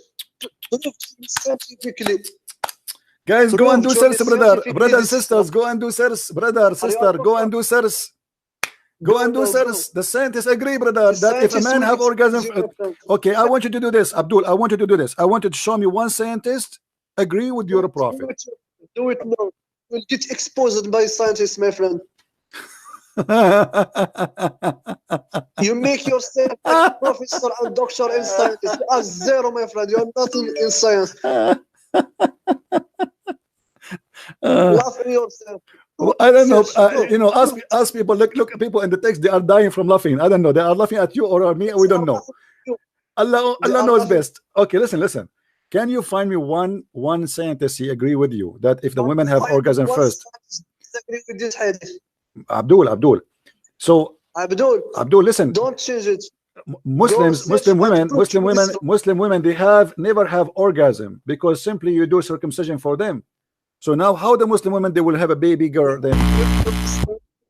Explain to me. Listen, you Muslim, you circumcise your wife, which means she will never have orgasm. There is no Muslim woman she have orgasm unless she is not circumcised. Okay, now how Muhammad he proved to us that he's stupid by doing that? Because if a woman she cannot have orgasm, I can show you the wife of the prophet herself, she never have orgasm. Do you know that? Is that true? Is that true? Is that true? Is that true? Is that true that you're a prophet? Your prophet wife. Is it true that your prophet wife she never have orgasm? Why you change the topic? I'm not. I'm not. It's the same topic. I'm the same topic. Look, this is your prophet wife. You know, she never have orgasm, and she is the wife of the prophet. She's asking like, what the heck? Do women have orgasm? Like what? Who's seeing that? The wife of the prophet. How do women have orgasm? Muhammad, he says to her, sure. Read with me. Salim said, Allah Messenger, verily Allah is not shy in telling you the truth. Is it essential for a woman to take a bath after she had a wet dream? Muslim women, they are seeing wet dreams always, non-stop. They are horny. We are not. Okay, nectar sexual charge. Read it. You see it? He said, yes. If she noticed that this charge, then Salama laughed. She laughed, the wife of your prophet. Is Salama the wife of the prophet, or she's a neighbor, brother, by the way, brother? Is that the wife of the prophet or the neighbor? Who is this woman? Muhammad, he never made his wives have orgasm. Look what she said. Salama laughed and said, what? Does the women have a sexual discharge? Muhammad, he said to her, yes. How does her son resemble her, the mother, then? So Muhammad is claiming that the women discharge is the reason for the baby to resemble the mother. How do you respond to that? Why you are changing? Why you are jumping? I'm not changing. I'm getting you more busted. I'm getting you busted. Getting your prophet busted, who cannot even make his wife have orgasm. Who is this woman, Salama? You tell me. Who is she? Why she never heard of orgasm before? And why Muhammad saying why Muhammad he confirmed that the women have, when she have orgasm, that will make the baby resemble her, which means became a female. Prove to me that this is wrong scientifically. You are just waffling without any evidence in science. You are making yourself I am going to ask. Okay. You are just laughing. I am guys, anyone in the text, please post a link for how the baby scientifically. I want a Muslim to post for us in the text how the baby. I want you to go search. No. Okay, now, if I show you now in front of everybody, okay, let us make a challenge. If I show you how the baby is made according to science, and this is against Islam, are you willing to leave Islam? What are you talking about? The creation of a man, of the creation or a sperm, or what exactly? You are saying to me how the baby is made, right? How the baby is made, right? But you are you talking about the verse or the hadith? Both. We will show you how the baby gender is decided, and we will show you how the baby is made. What do you think? I want you to show me that what the Quran says is wrong. Show me. Which one we want to show you? You're saying, listen. I'm not here to waste. I'm not here to waste my time. But I can show you tons. Look, you see, if I search right now in Google, all those websites, they say how the baby is made. Which one you want me to choose for you? Look at the screen. Tell me the one you like me to click in it, and I will go there. Which one? Go to a website of scientists, and not just. This is all scientists. All of them, they are scientists. Which one you choose? You see, I'm giving you because you refuse to do the search yourself. Which one you want?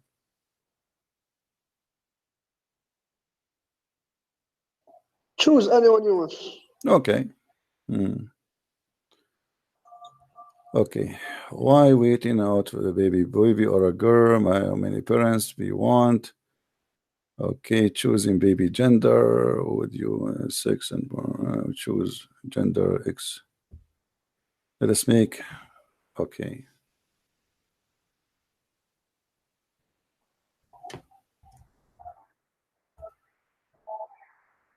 How to have a girl or a boy? Choosing baby sex. Was there a child or a girl? Boy, girl, pregnancy, myth. Which gender you are. Okay, let's see this one.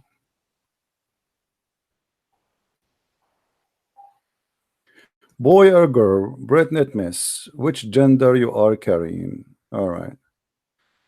All right, gender myth. Okay, trust us, anyone, mother, yoga. This is talking about yoga. What is that? Sign of your skin, body, blah blah blah blah blah blah blah blah blah blah blah blah.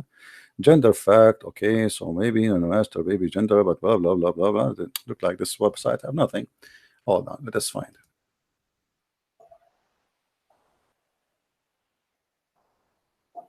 Hold on.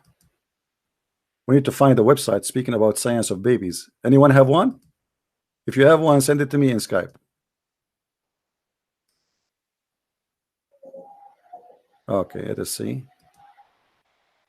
All right, somebody send me something. I don't know. Let us see. I'll put it in the screen.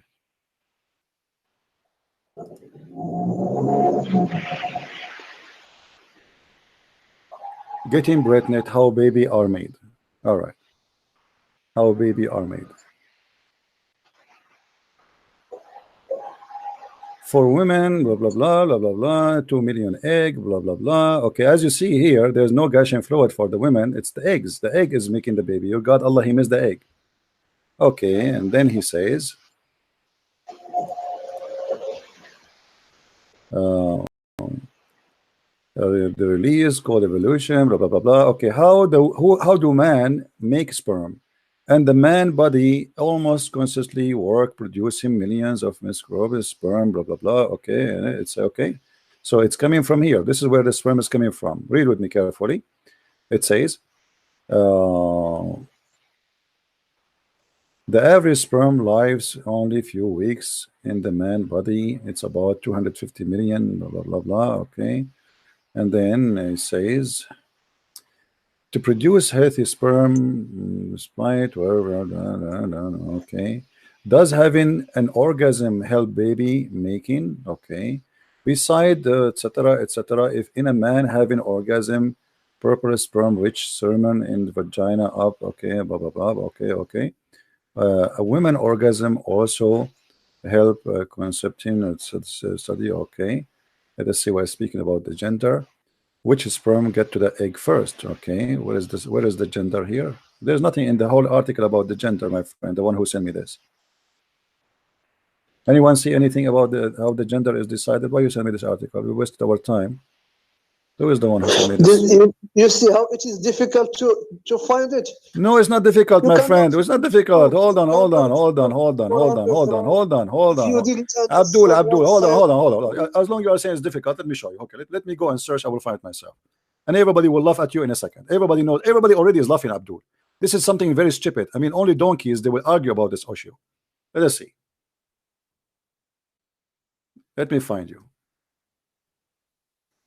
The one who did the search, he did not do the right search.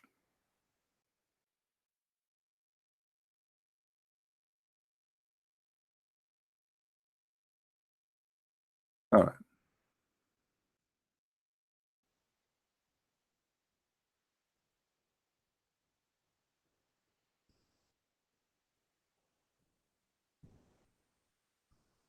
Let us see.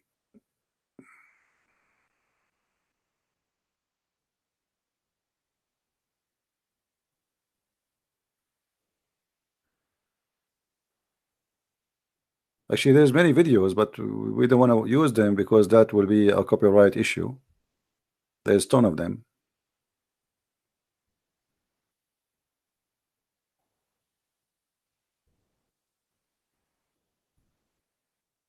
All right, here we go. I just searched for how the embryo formatted, stage of the embryo, and development. We don't want Wikipedia. Stay away from Wikipedia. Wikipedia, anyone can write anything.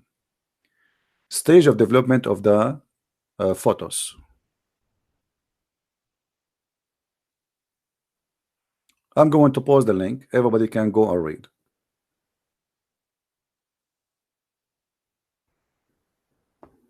And by the way, here Muhammad, he made another poo-poo because Muhammad in different hadith he says that the sperm stay as a sperm for 40 days and then it's going to be a clot for 40 days and it's going to be a flush for 40 days. The total is 120 days.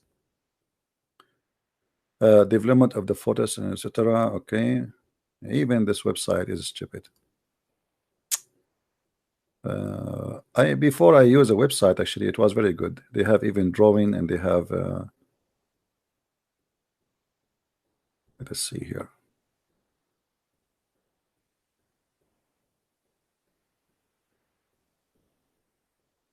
Maybe if we read in details, you will see the let us see.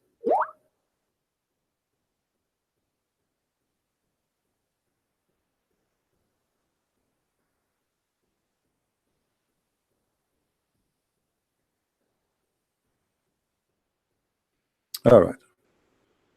Boy or a girl? Yeah, this is about the X and you know, the gender. But how this guy will understand this? We are talking to certified donkeys. You want to explain to this guy X and O? That is mission impossible. Sons or daughter? Let us read from here. A jinn consists of two parts known as etc. Okay. Men with the first okay is called Y, more sperm Y, and or X or Y, and etc. And okay, more boys born after the war. This is even stupid article too. You guys are not giving me anything good. Not even a single one of you. Okay. A little awkward, straight point. 6 definition of a human, differentiation of a human. Okay. Yeah, but you see, this is complicated for this Abdul to understand. It's about the X and the Y. How you can explain to Abdul an X and Y? That's not what we want. We want a very clear answer to show him how stupid his prophet is. We need to read the whole article about the X and the Y, and then we will find out what is the answer. But this is not what we want. We want something simple and easy.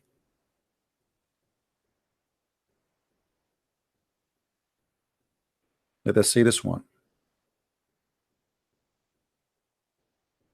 Learn how the baby became a baby girl or baby boy. Okay, let us see.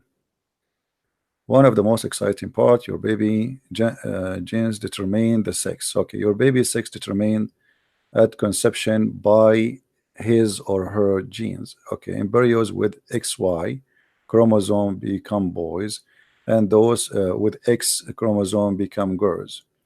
And there's 70 different genes, etc. And by the way, I read an article even not long time ago that even those they found that it was really the man who decided. It's not really the chromosome of both. This is what I saw in the article. They are saying it. They found that it was the man and the man only. But look here. It is the chromosome, according to this article. In the beginning, boys and girls are the same up until about 7 weeks to 8 weeks pregnancy. Both sex have what is known the gentile ridge. All right. Advertising. The baby would develop a female sex organ if it were not male hormone testosterone at around week 7.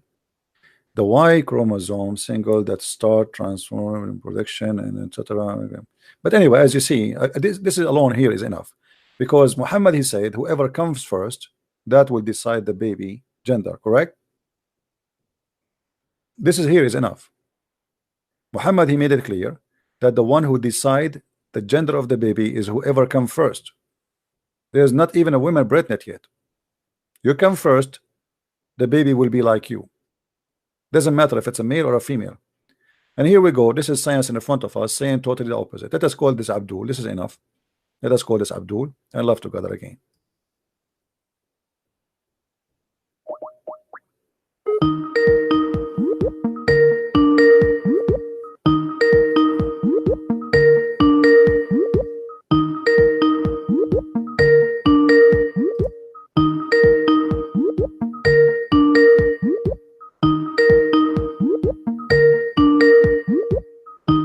Answer, Abdul, answer. What happened? Are you going to spend the day ringing you? Okay, there's other Muslim is trying to call, and this Muslim is a smarter. There's a Muslim, he's a smarter, he's tried to call, but we could not reach him. Let us call the other Muslim. Where is this guy?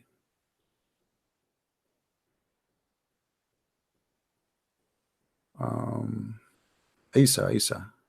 Okay, let's see what Isa want to say. Isa is smarter than this guy.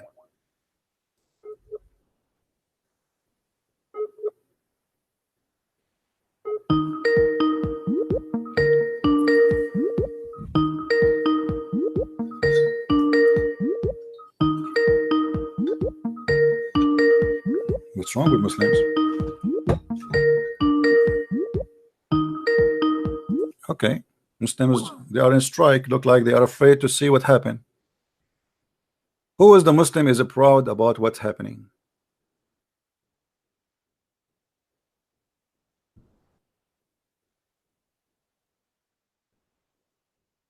Who is the man? Who is the Muslim man will explain to us why Muhammad is saying such a thing? And by the way, here it says, read with me carefully. When I said to you that it's the man who determine, I made it clear. Men determine the sex of the baby depending on whether their sperm is carrying X or Y. As simple as that. It's not the female. You know, for a long time, people they blame the women, like Muslim men. If the woman she gave a baby girl first time, second time, third time, so what he do? He go and marry second wife, hoping that the second wife she is going to give him a son. You know, because they are ignorant. So men determine the sex of the baby depending on the or on whether their sperm is carrying an X or Y, and this is alone is enough to get Muhammad busted. Any Muslim have a comment? How Allah he say such a stupid thing? How Muhammad he say such a stupid thing? And remember, Muhammad when he answered this answer, he claimed that Jibril told him. Muhammad, when he answered this answer, he claimed that Jibril is the one who told him that. It's not his idea. What happened to you, Yusuf? You don't want to call me no more? Yusuf? Mama is waiting.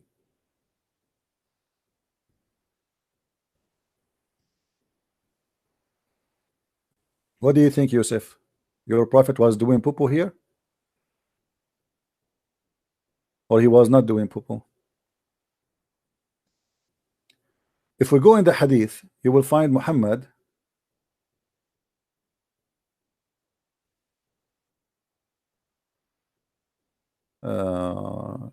let us see.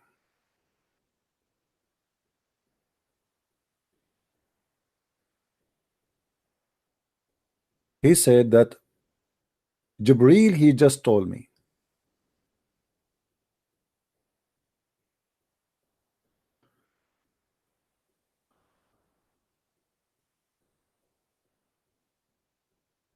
Let me show you the other hadith.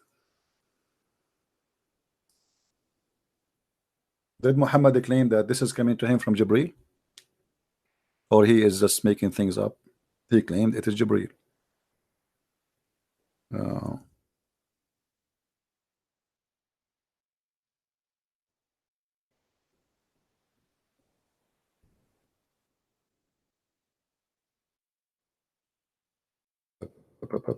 Here we go. All right. Read with me what Muhammad said. Muhammad, he did not claim that this is an answer he is guessing. Muhammad, he said clearly that this is Jibril told him. Read with me. The man, he said to him, and what make the baby look like the father or the mother? And by the way, here they mean if they are female or male. The prophet said, just now Jibril has informed me about that. Do you see it?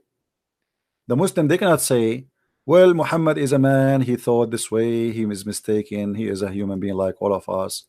Well, Muhammad is a liar. This is what it's making a difference, because Muhammad is making a claim that the one who told him this information, it is Jibril. Correct, guys? As long as he is saying Jibril informed me, now what the Muslim can say, what he can say, obviously there's one of two: either Jibril is stupid or Muhammad is a liar.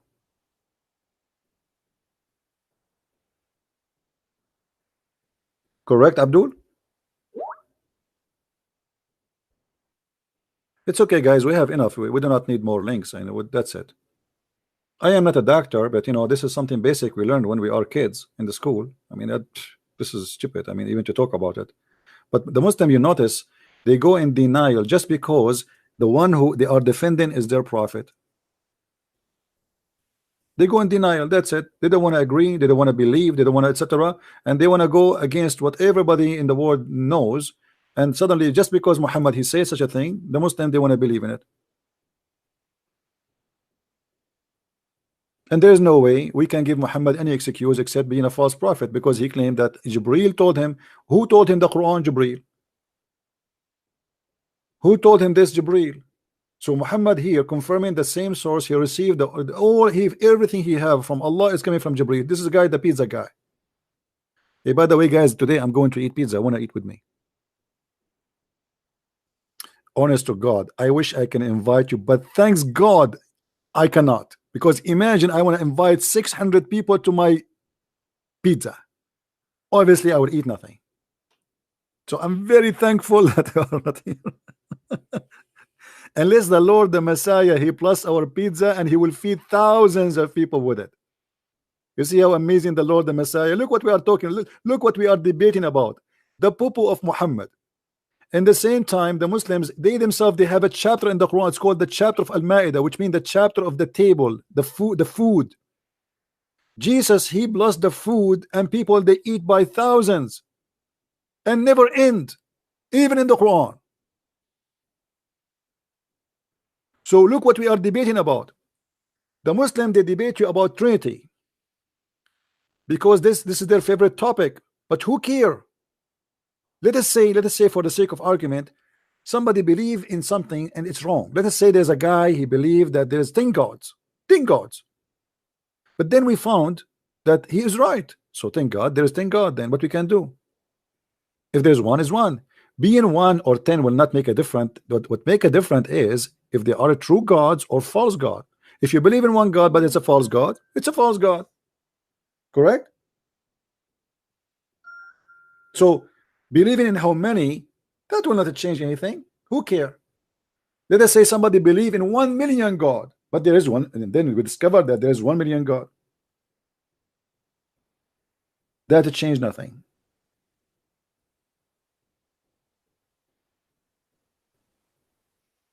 The Muslim, they love to debate you about this because they think they have something against you.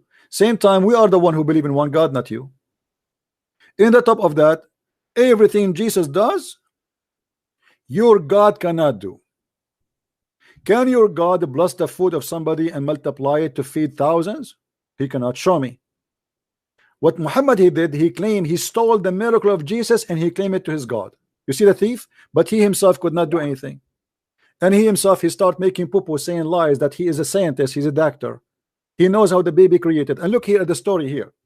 The story here that the guy, he came to Muhammad and he said to him, I will ask you a question. Supposedly this is the quiz of prophethood. He want to prove if Muhammad is a prophet or not. So he said to him, so he came to the prophet and said, I will ask you about 3 things which nobody knows unless he is a prophet. Look how stupid the story is. How you are going to ask him about 3 things nobody knows unless he is a prophet, and you know the answer already. That's mean you are a prophet too. People, are you listening? How he said to him, imagine you call me now in Skype and you say, Christian Prince, I'm going to ask you a question, and if you give me the right answer, which is nobody knows except a prophet, then for sure you are a prophet. Okay, he know the right answer, which means he knew the answer already, so he's a prophet. The guy who's asking the question, he must be a prophet too.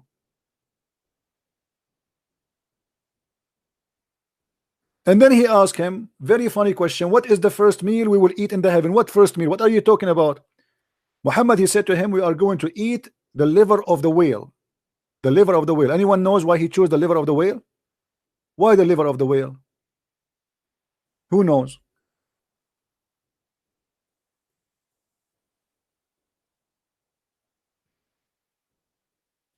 Muslims believe, the Arab believe in the regions, that if you eat from the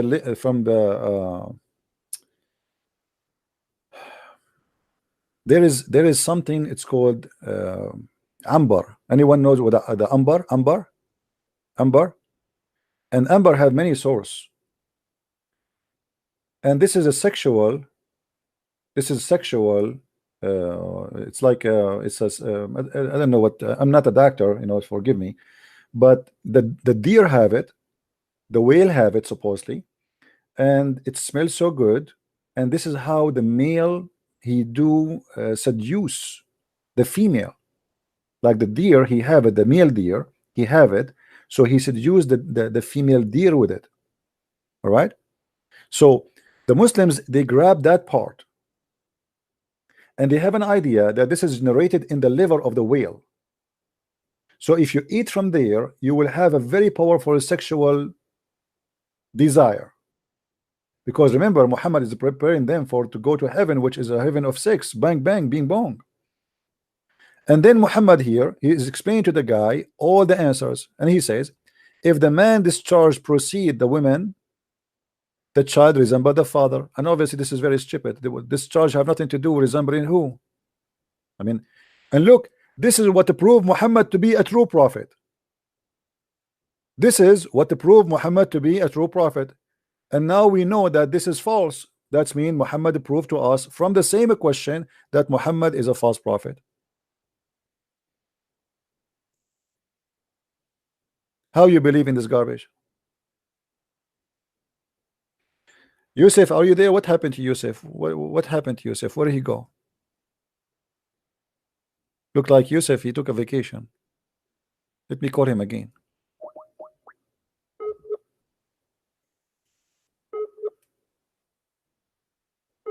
Maybe he flee. Maybe he retired. Okay, go. Maybe he's offline. He left. And look, guys, look how the Muslim, they fabricate the translation.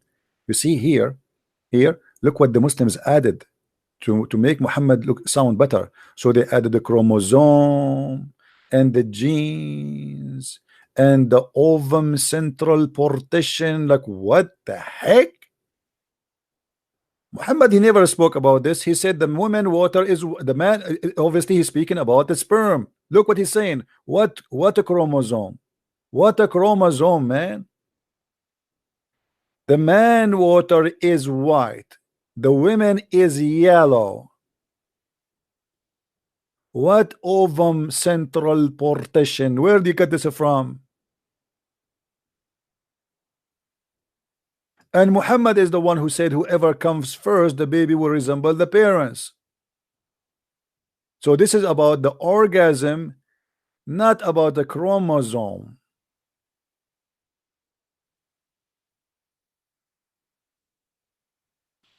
You know, if I ever get married, I will never do that. I don't want my son to look like me. Unbelievable. You want me? That's scary. In my house, I don't even have a single mirror. Because when I moved here, there was a mirror, by the way. I entered the room, in the bedroom, I saw a mirror. I get scared. Like, who's that? So I left. I came back. It's there. I left. And then Khadija, she came and she said to me, sit in the top of my right leg. I said, she said, do you see him? I said, yes. Then she said to me, sit in the top of my left leg. And then she said, do you see him? I said, yes. Then she said to me, sit in the top of me. I sat in the top of her. In a good way, by the way, in good way, brother. And then she said, do you see him? She said, I said, yes. Then she took off her clothes, and that scared the hell of me and the hell of the angel. So both of us, we left. True story.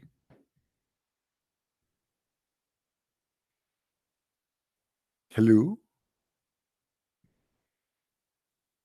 Hello?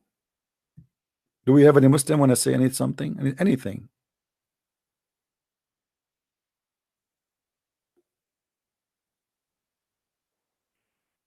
Anyone? And by the way, this is what happened. But both of us, we left, and the mirror cannot see me no more. So I cannot see him no more. It was in the mirror. My friend, Islam is the most stupid religion, and anyone argue about that, he is fooling himself.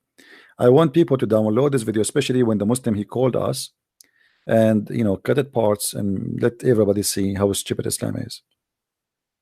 If Muhammad lie about those things, obviously he's a liar. There's no question. There's no need even to debate about anything. There's no way this guy is a prophet of God. Especially he claimed that this is what Jibril told him, as we showed you. This is not his private idea. Like I can say, okay, I said to you yesterday something. Well, I'm wrong. I'm not really a doctor. I don't know. I was guessing. But Muhammad, he made it clear that the one who told him that it was Jibril. Jibril came to me, and now he just told me. You see, just Allah Messenger, the Prophet, he said, the Nabi, he said, just now Jibril has informed me about that. So Muhammad, he claimed that the information he have is coming from the guy who is supposedly an angel. His name is Jibril.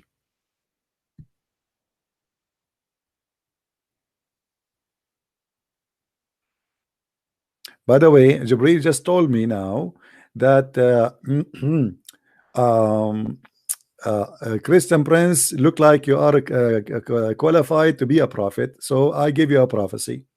Jibril just told me that this month there's many women, they will have their period, and I challenge you to prove me wrong.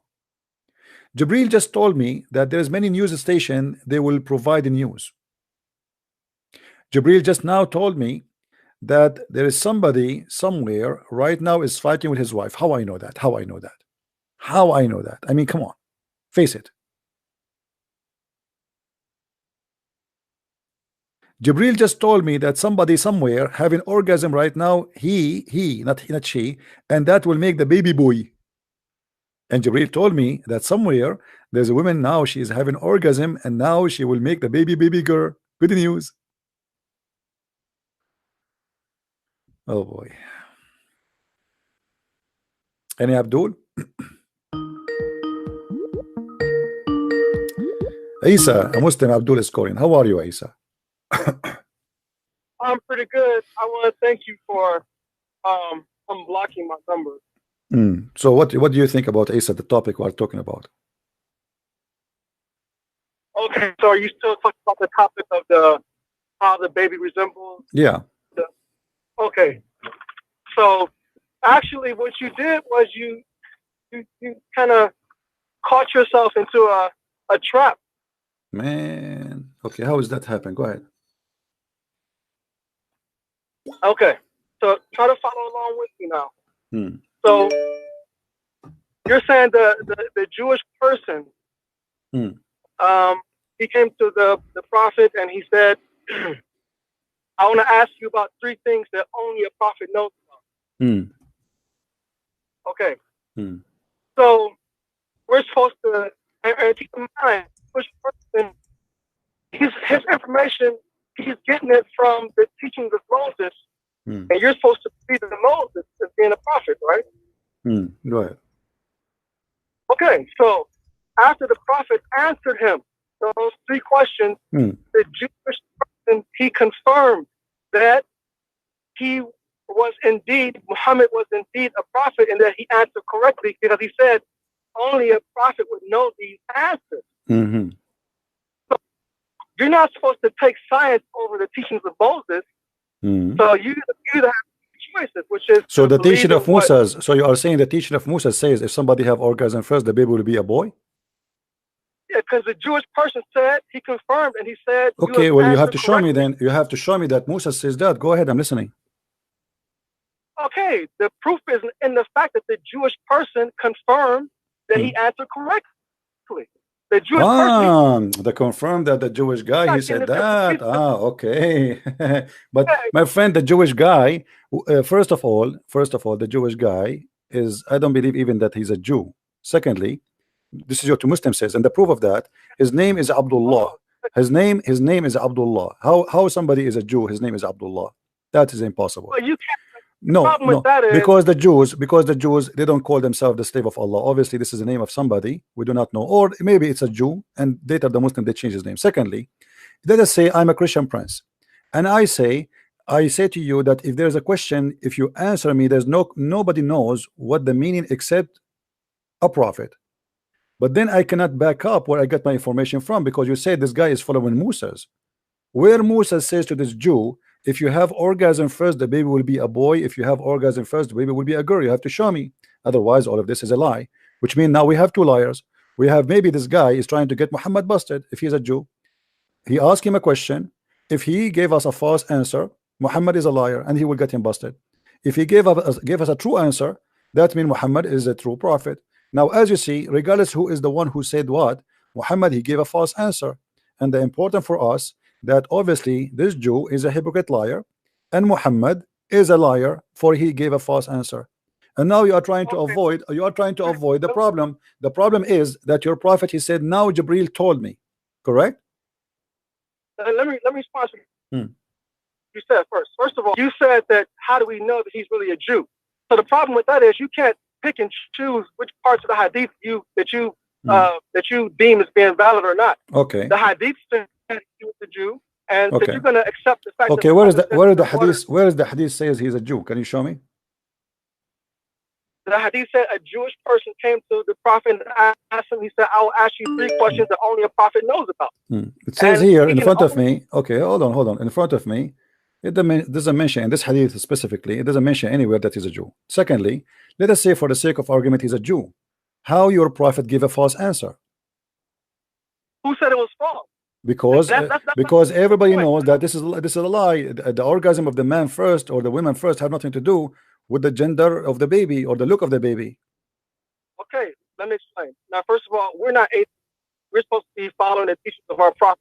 We are not what? We are not what? I don't hear you. We're not atheists.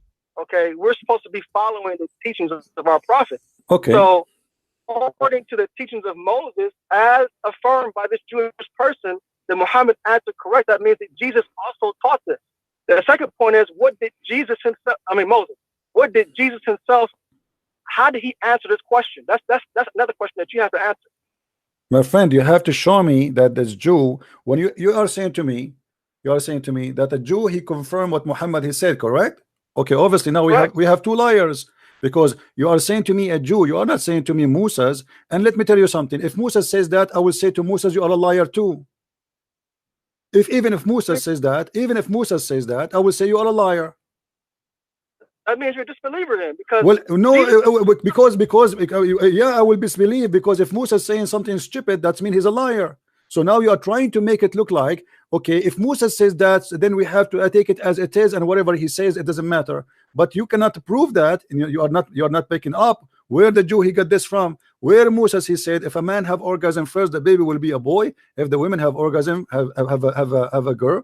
Is a girl, like first the baby will be a girl. Show me, and then I will say to you right now, live on air, I will say then Musa is lying. But you cannot do that. So you are trying to defend the honor of your prophet by his lies. I can. It's easy, because the Jewish person, he doesn't know science. He's not living here in the 20th century. My friend, that will make 2 liars now. We have the Jewish guy and Muhammad. Obviously the Jew always they trap Muhammad. As an example, the Jews, they came to Muhammad, they asked him about Alexander the Great. And then he told them a story about him, and the Jews, they start laughing at him, because the story is fiction, is a lie. So when somebody, if I ask you now, I ask the Muslim questions just for a laugh. I don't approve Muhammad. I say how the baby created, and then you say, and I say to you, nobody knows the answer for them except a prophet. Look with me here how stupid even this challenge is, because if this Jew, and you claim that the Jew, he knew the answer, right?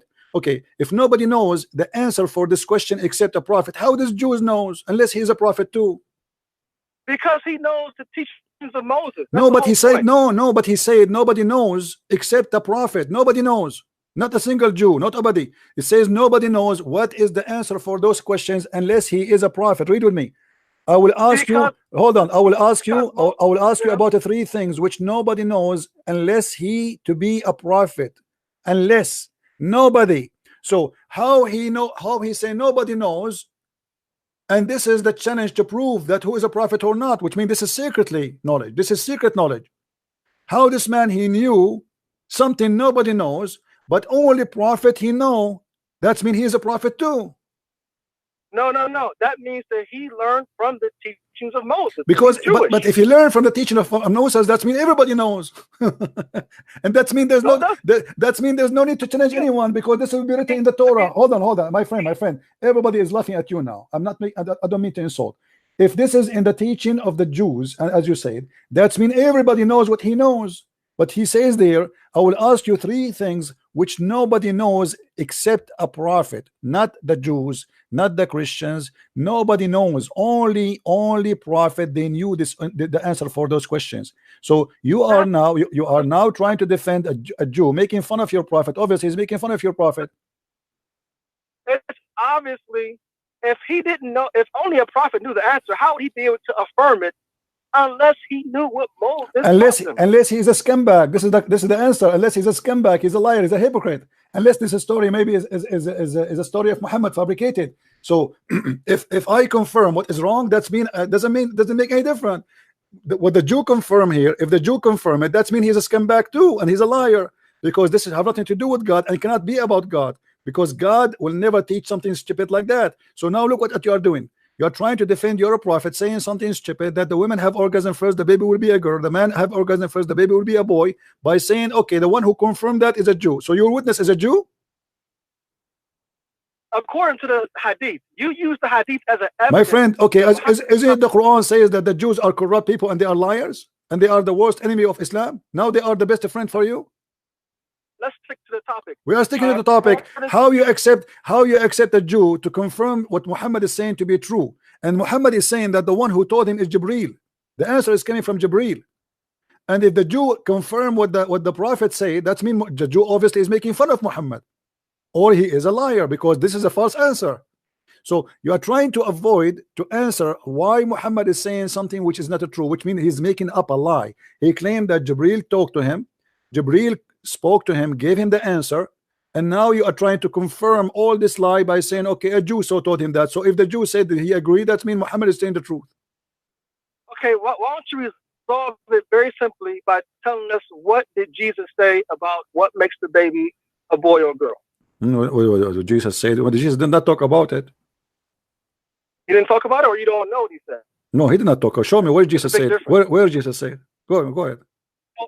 So if you don't know what Jesus said about it, then it's possible that Jesus could be agreeing with what Muhammad and this Jewish person said. That no, Jesus always speak wisdom. There is nowhere he says something stupid. Show me. Did he say something stupid like your prophet? And look what you are doing. Look what you are doing. You are running forward. Let us say there is all the ones people, they believe in them. They say and they agree with Muhammad, but this is not true. That will make them all liars. Doesn't matter who they are.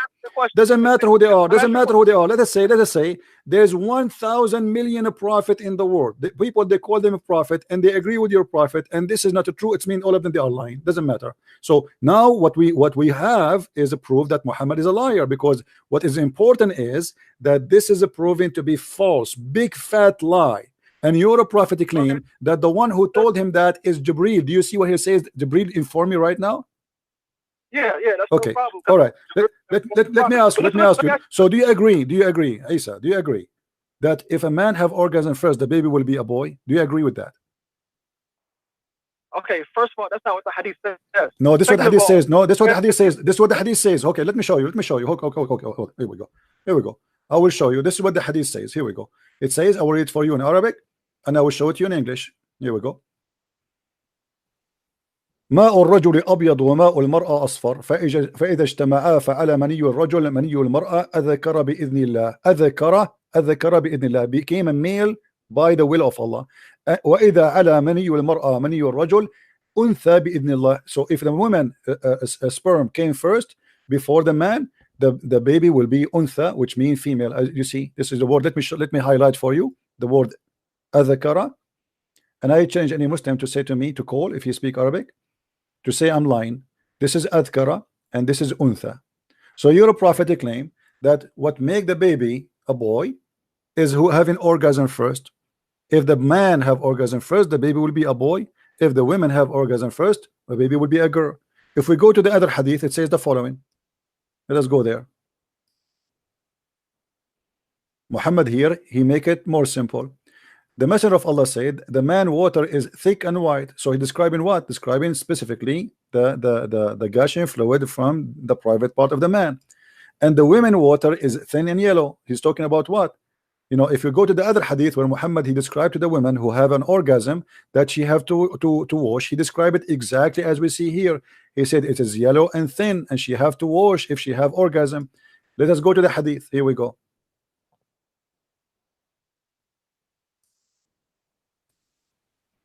Here we go.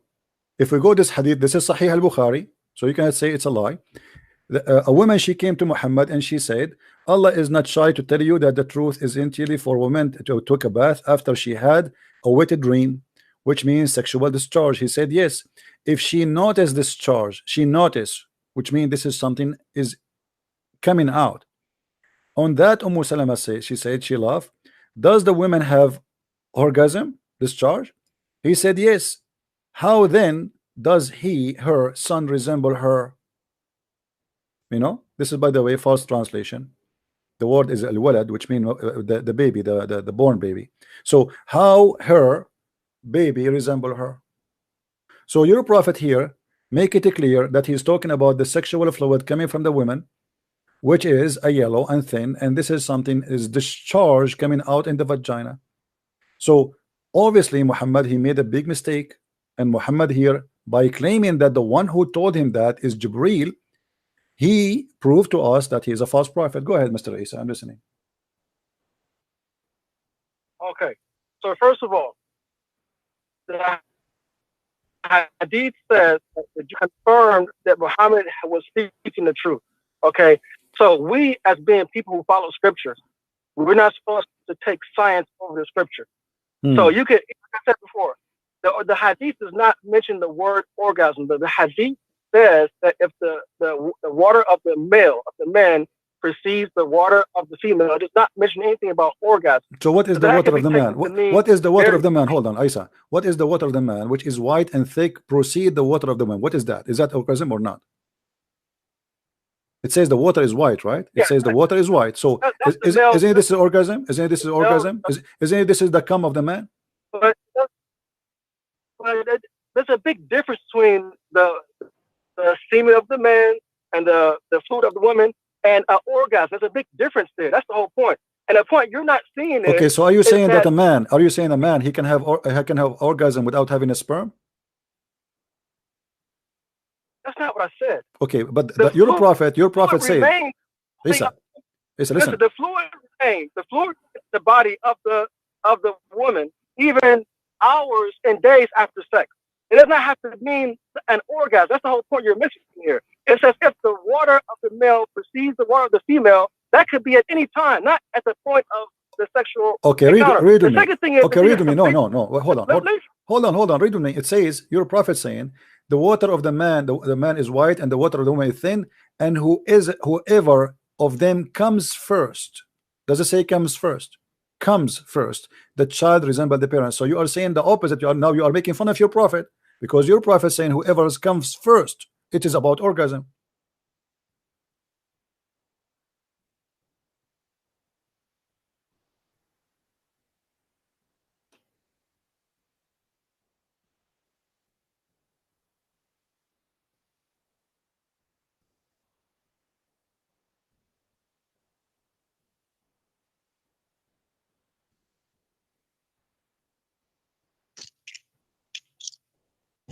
What happened? What happened?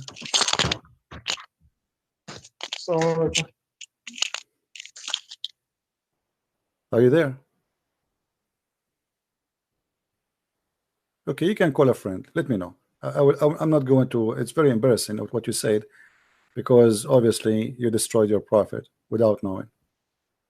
You were explaining that this has nothing to do with the coming first, and etc. And this is the truth supposedly. So your prophet was lying. And thank you very much for saying that. You still alive? You can call Zakir Naik. Okay, well, Santa Claus is coming to town. Thank you very much, Isa, for calling. And look like you are out of words. I'm not going to wait for you for long. I hear your breathing and you have nothing to say. He was making fun of his prophet saying this doesn't say that the one who comes first. It doesn't say that the one who have. This is not about orgasm. No.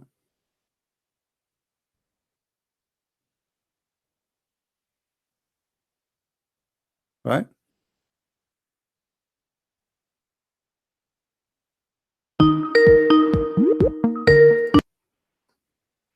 Yes, Isa. What happened, Isa? Go ahead. What do you think? You said this is not orgasm. This is orgasm, as you see in the screen. Go ahead. Okay, so like I said, the hadith doesn't mention anything. No, it says orgasm. It says orgasm. It says comes first. What comes first mean? Yeah, that's not the word for orgasm, though. That means that so what comes first mean? It means once the male reproductive fluid is in the female. It could be at any point, not at the exact time of the sexual encounter. So when somebody says comes first, that means this is not orgasm in your dictionary. I'm saying the hadith doesn't say orgasm. It says no. It says whoever of them comes first, and comes first is very simple to know. Comes first. It is orgasm. Okay, and that's how you interpret it. But I am not interpreting. No, this is what it says. This is what it says. This is what it says. Let me read. Let me read for you. Let me read for you. You see in Arabic it says فَأَيَّهُمَا سَبَقَ كَانَ الشَّبَهُ. سَبَقَ, the one who comes first. And this is your Muslim translation, and this is Sahih Hadith. So don't tell me it does not say that. Whoever of them comes first. Now you tell me what comes first mean according to you. I'm listening. Okay, if the Prophet wanted to say orgasm, he could have easily said orgasm. This is what he said. He said that. He said that in Arabic. He said sabaqa, sabaqa, sabaqa. The ma'u ar-rajul sabaqa. The water of the man came. He came. This is what he said. Okay, if this is what the hadith says, this is what Muslims believe, because we don't take science over the hadith. All right, no problem. So my question to you is, you can easily resolve this right now by telling us what Jesus said about how the baby either resembles the mother or the father, or how the sex of the baby is determined. Well, now, if you don't have knowledge about that, then you can't speak on this topic, because we people. No, we can. You know, my friend, this is a false logic. Thank you. Okay, I will answer offline. Hold on, guys. If Jesus did not talk about that, that will not change anything. That your prophet is telling a lie. Jesus did not come to teach us how he made babies. He create people, as the Quran says, from the mud. He made a bird, you know, but he did not tell us how he do that, right? It's your God and your prophet who's trying to be smart people, supposedly, or smart, intelligent alien, trying to give us details. The Quran, when the Quran says that Jesus, he made the blind see, and even the Bible says that, the Bible did not say really what happened exactly, but obviously he's creating eyes for him. But how he created the eyes, this is the power of God. But when Muhammad, he go in details and he tried to be a smart doctor who graduated from a big school, explain to us how his God made the baby, and then we find that this is stupid to say, and he's speaking about, like, you know, it's not about a miracle thing. It's like about me and you, like me as a male, you as a female. We have a sexual relationship together, and then we have a baby. It's not about God creating, because God, he have a power, he can do. God, he don't even need to pass all those stages, let's say. God, he can say be, and you will be. That's it. But by the way, the Quran says, if Allah wanted something to happen, he say be, and it is going to be. But he never created anything by be. Never. He said the similarity of Jesus is the same as Adam. He said to him be, and he was. But the fact, we go and read the Quran, we will find that Adam was not created by be. It took him a long time to create him.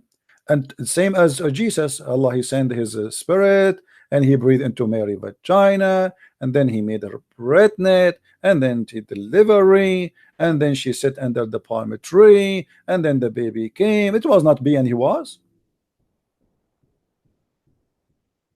So when Muhammad and his God, they describe for us, actually, if we even, this is in the Quran.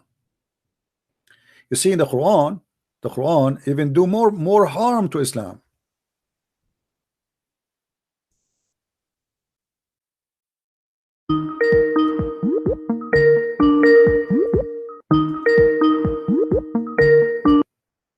Hello? Yeah, hi, Christian Prince. Hey, my friend, how are you? I'm fine. It's Mr. A. Yes, my friend. I wanted to share something here. I heard a lot of nonsense and about this sperm and orgasm. Okay. I will tell you something. A man's sperm contains 22 chromosomes as well as either one X or Y chromosome. All right. And a woman's contains 22 chromosomes plus an X chromosome. So it has nothing to do with who orgasms first. It's all in the man's sperm, which either the X chromosome will reach the egg or the Y chromosome will reach the egg. Yeah.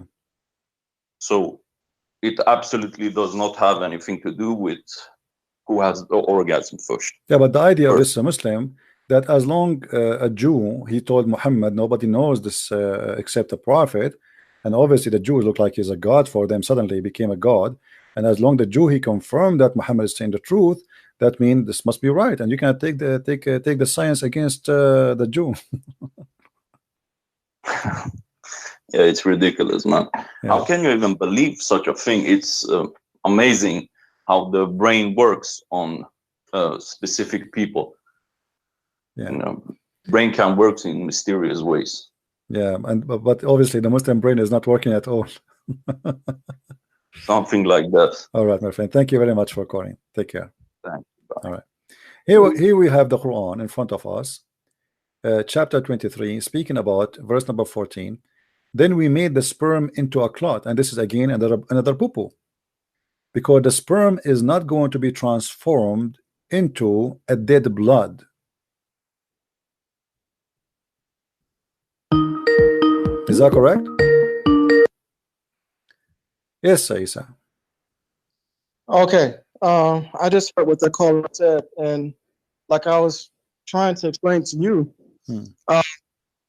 we don't follow science if it goes against something that is confirmed in the teachings of a prophet. That's a very, very easy principle to. Yeah, but you see, this is can be accepted if we are talking about a miraculous thing, like a miracle God he did. As an example, God here resurrected somebody from death, but this is cannot be explained. No problem, we can accept that. But when we talk about a man and women having orgasm, and then how the baby became, this is not about God involvement, because God, he made Adam and Eve and he gave them the ability to reproduce, correct? Yes. Okay, so now what Muhammad is talking about here is the reproduction process is not about a miracle. It's just a reproduction, which is also supposedly God creation anyway. So God created how man is. He created Adam, he created Eve, and then he gave them the ability, if they have sexual relationship together, they can have babies. So it's just a normal procedure of reproduction. Allah or your God or my God is not really involved in it no more, because he created the first man and women and the rest are coming from them. But now your God is giving us details about how the reproduction is done, not a miracle. So look what the Quran says. And we made the sperm into a congealed blood. Do you know what congealed blood is? Yeah, it's a blood. Okay, what kind of blood it is? I'm not sure. It's dead blood. It is dead blood. So Muhammad claiming, I'm not sure what congealed. No, congealed blood is like, you know, if you get yourself injured, as an example, there's a clot will cover your skin to protect it from any things to penetrate. It's like something normal. The blood have a material which, if it's exposed to air, that blood will go solid, will become dead and will die, and it will make a cover until your skin is healed, and then that blood will drop by itself, which is going to be like a bandage. You know, God, he gave us a natural bandage over our skin. So your prophet claiming here that the sperm made into a congealed blood, and this is again a very bad mistake. This is God talking. You see, he's not talking about a miracle now. He's talking about a normal procedure, how a human being reproduction work. Okay, so what does the gospel say about this process of how the baby is, you know? You see, like, okay, hold on. If we, you know, for us, we can take whatever the Bible says, and the Bible, in many verses in the Bible speak about many things. As an example, how God created us, he created the flesh, he created etc. And I believe that Muhammad, he was trying somehow to copy from the Jews something the Jews they knew. And Muhammad always, when he copied from the Jews, he make mistakes. So you know, he heard the Jews saying something, and he decide that he decide, okay, the Jews are people who knows whatever they say it must be true. So as long the Jews they say something, then I will take it as it is. And as you said to me, because like you're convinced too that the Jews, they will never lie to your prophet, right? So whatever the Jews they say, Muhammad, he will take it as an example. Muhammad, he took everything the Jews they speak about as an example. The speaking ant, the ant who talk, this is from the legend of the Jews. Muhammad, he heard it, he took it, he put it there. The Jews, they have many false stories about, like Suleiman, he died and he was in his throne for many days standing and nobody noticed, standing up actually. The genie who stole the ring of Suleiman, all those are legends of the Jews. So obviously Muhammad the Jews have a huge impact on him, and he took all the lies the Jews they spread around, which is a fiction stories, and he considered it as a fact to be part of his religion. So now Muhammad actually, he is a victim of what the Jews told him, and because he trusted the Jews, you know, if you go to the Talmud as an example, or the Legion of the Jews, you will find a lot of crazy stuff. And Muhammad obviously, like as an example, if we go right now, I will show you that the story of Azab al-Qabr. You heard of Azab al-Qabr before, correct? No. Okay, Azab al-Qabr, the torture of the grave. You never heard of it? Yes, the punishment of the grave. Yeah, of course. How Muhammad he heard about Azab al-Qabr? Do you know? You not understand that prophets and messengers receive revelation from Allah, from God. Okay, hold on. When Muhammad first time he mentioned that he received revelation from Allah about the punishment of the grave, how that happened? I don't quite understand the question. Okay, let me show you. Let me show you. Here we go. This is Sahih Bukhari in front of your eyes, and this is the proven again that Muhammad is a victim of the Jews. The Jews are making fun of him, and Muhammad, whatever they say to him, he take it and he accept it. He think the Jews are always telling the truth, and whatever the Jews they say, they must be truthful, and they are people of the book, so they knew what they're talking about. Aisha said that the Jews came to her and mentioned the punishment in the grave, saying to her, may Allah protect you from the punishment of the grave. Aisha then asked Allah Messenger about the punishment of the grave. He said, yes, there is a punishment in the grave. Aisha added, after that I never saw Allah Messenger but always seeking refuge by Allah with Allah from the punishment of the grave. So your prophet, he never mentioned the punishment of the grave.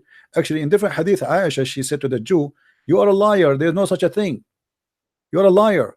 So Aisha, obviously she never heard this before, and to the point she is accusing the women who told her that story that she is a liar, and there's no such a thing. And when Muhammad he came and he listened to her, suddenly after that moment Muhammad never pray, as you see in the hadith, never pray without saying I seek refuge by Allah from the punishment of the grave. So why Muhammad never mentioned that before until this Jew came? Because he never heard of it. As simple as that. You're making an assumption that he didn't mention that. Okay, no, I am not making an assumption. Isn't it Aisha, she accused the women to be a liar? She said to her, you are lying, there's no such a thing. That's mean Aisha, who lived with Muhammad in his house, she never heard Muhammad saying that. You have to admit, you cannot get away with it. You see, imagine my wife who sit next to me and I am a prophet who pray every day, and then she hear me and she watch me every day praying. She never heard me saying I seek refuge from the punishment of the grave ever, until the Jewish women she said that to her, and then she witnessed that since then Muhammad never prayed to Allah without saying I seek refuge from the punishment of the grave. So since then the prayer became like it's impossible to see Muhammad praying without mentioning I seek refuge from the point of the grave. So why she never heard him saying that prayer before? She never saw him saying that before. Why? Because simply Muhammad he just learned it. After that, you see, read really carefully, and after that I never seen Allah Messenger praying, but he seek refuge by Allah from the punch of the grave. So Aisha, she is confirming that Muhammad, he don't know about this, he just learned it, and since he learned it, never stop using it and speaking about it. Okay, now the first thing is the hadith where you're saying that Aisha said to the Jew that you're a liar. That's not the hadith that you're showing me right now. Okay, so if I show it to you, are you saying to me I'm lying to you or what?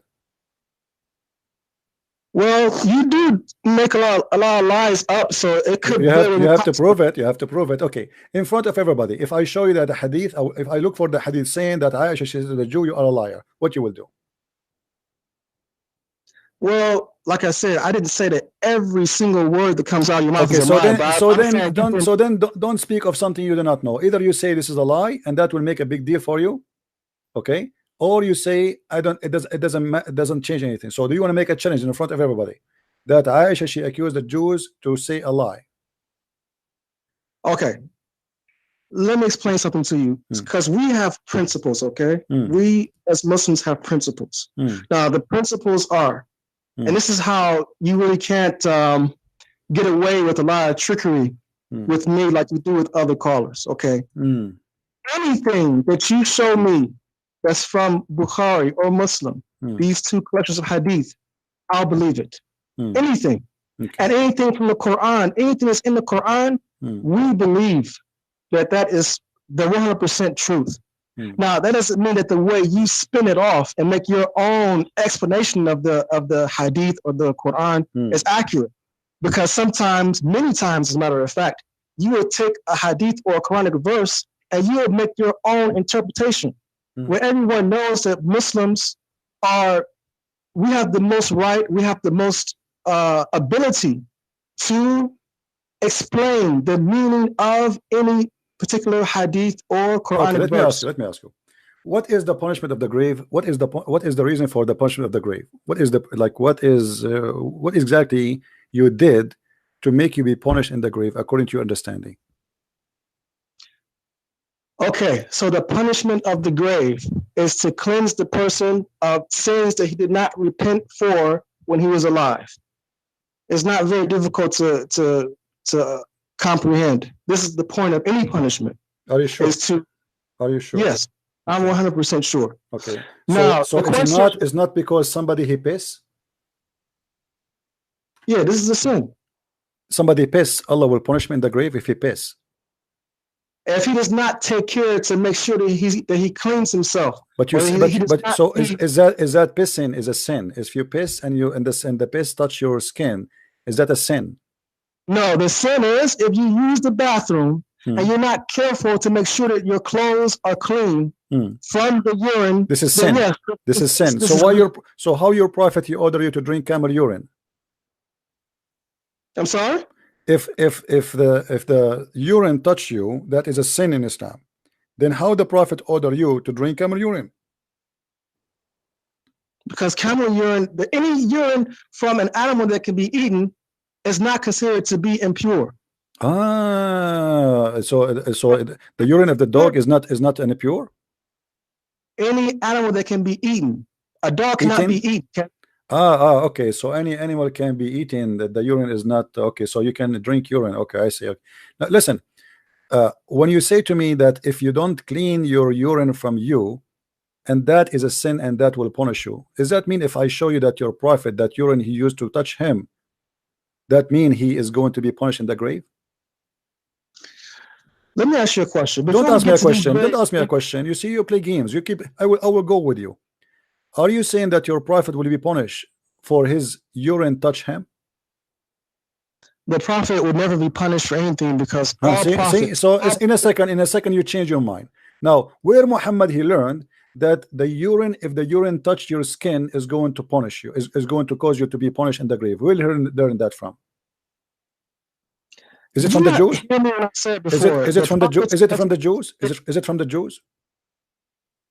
The definition of a prophet or a messenger. No. I'm asking you, where Muhammad he learned this knowledge that the urine is the reason to be punished in the grave? Is that from the Jews?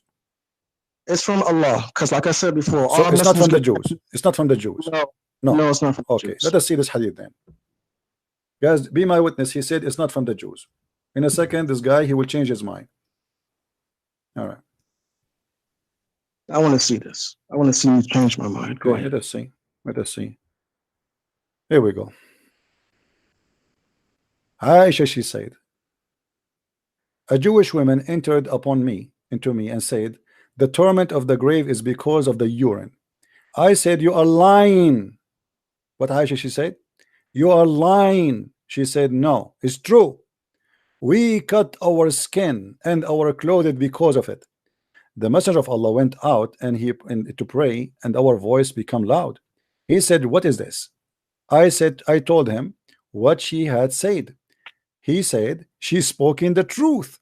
After that day, he never offered any prayer, but he say, following the prayer, after he followed the prayer, Rabba Jibreel wa Mikael wa Israfil, etc., etc., I seek refuge from you against the punishment of the grave. So Muhammad here never since then, Aisha, she never heard of that before. And you are the one who said to me, where you get this one, the Jews, she said to him, you are a lying, right? You remember? You said you fabricate, you lie. Here we go. Aisha, she's accusing the Jew that she is a fabricate, she is a liar, and this is can't be true. Why? Because this is stupid. Why Aisha, she's saying to the Jew, this is a lie? Because this is stupid, obviously. So the Jew, she said that, Muhammad, he take that, Muhammad, he believe in that, Muhammad approved that, and after that, Muhammad, he never pray to Allah unless he say, I seek refuge by Allah from the punishment of the grave. So the question to you, as long you are the one who said to me, Allah is the one who told him that, so why Muhammad never before that mentioned the punishment of the grave in his prayer? He was not aware of it? Okay, so who collected the hadith that you're showing us now? What do you collected the hadith? You Muslims was the one who collected the hadith. No, what book of hadith was it? Is it from? This is Sunan al-Nasa'i. Okay, so it's most likely it's probably a weak hadith because it is not a weak hadith. Here we go. This is not a weak hadith. Here we go. Read with me. It says Hassan. Just because. Okay, let me show you. Okay, hold on. Let us see from Al-Bukhari. Let us get you. You see, the Muslim, they want to play all the games. Okay, let us see if this can be found in Al-Bukhari. Okay, all right.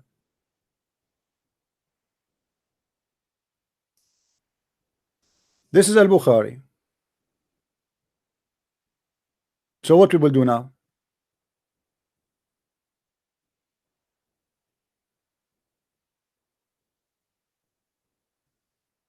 Muhammad, he never mentioned this prayer before. He just copying from the Jew. As simple as that. Never ever spoke of it.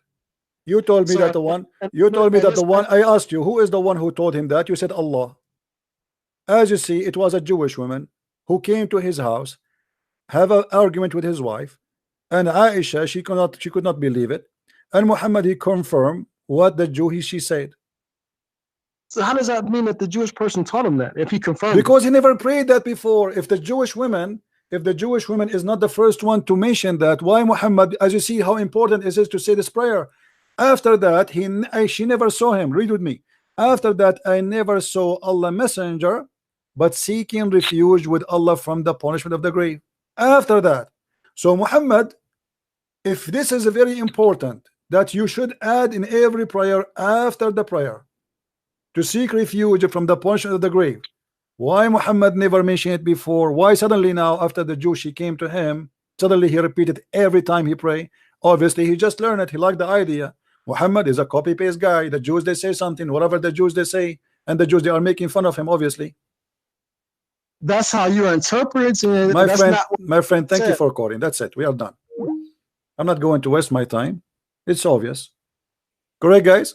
If we ask this guy who is the one who told Muhammad this, he said Allah. Okay, why he never mentioned it before? Why Allah never mentioned it before? No, I'm done today. We are done for today.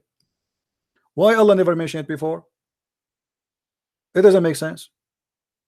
If Muhammad, he learned this before, to the point Aisha, she's accusing the Jewish woman that she's a liar. You're lying. That's what she said to her. This cannot be true. This is a lie, which means this is stupid. You see, Aisha, she is more qualified to be a prophet from Muhammad himself, because Muhammad, obviously getting himself busted by copying the Jews. Whatever the Jews they say, Muhammad, he take the Jews story and he put it in his Quran.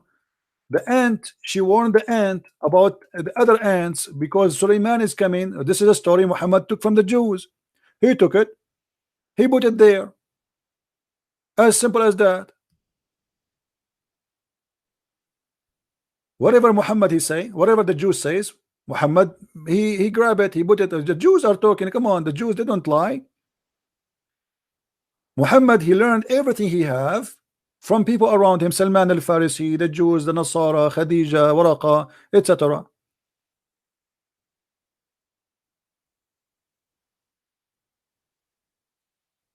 This is stupid.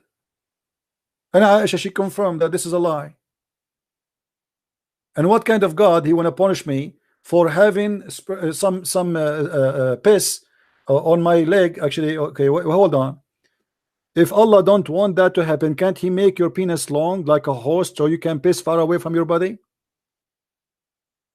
If this is an issue, that's mean your God, he have a defect in his creation. Correct, guys?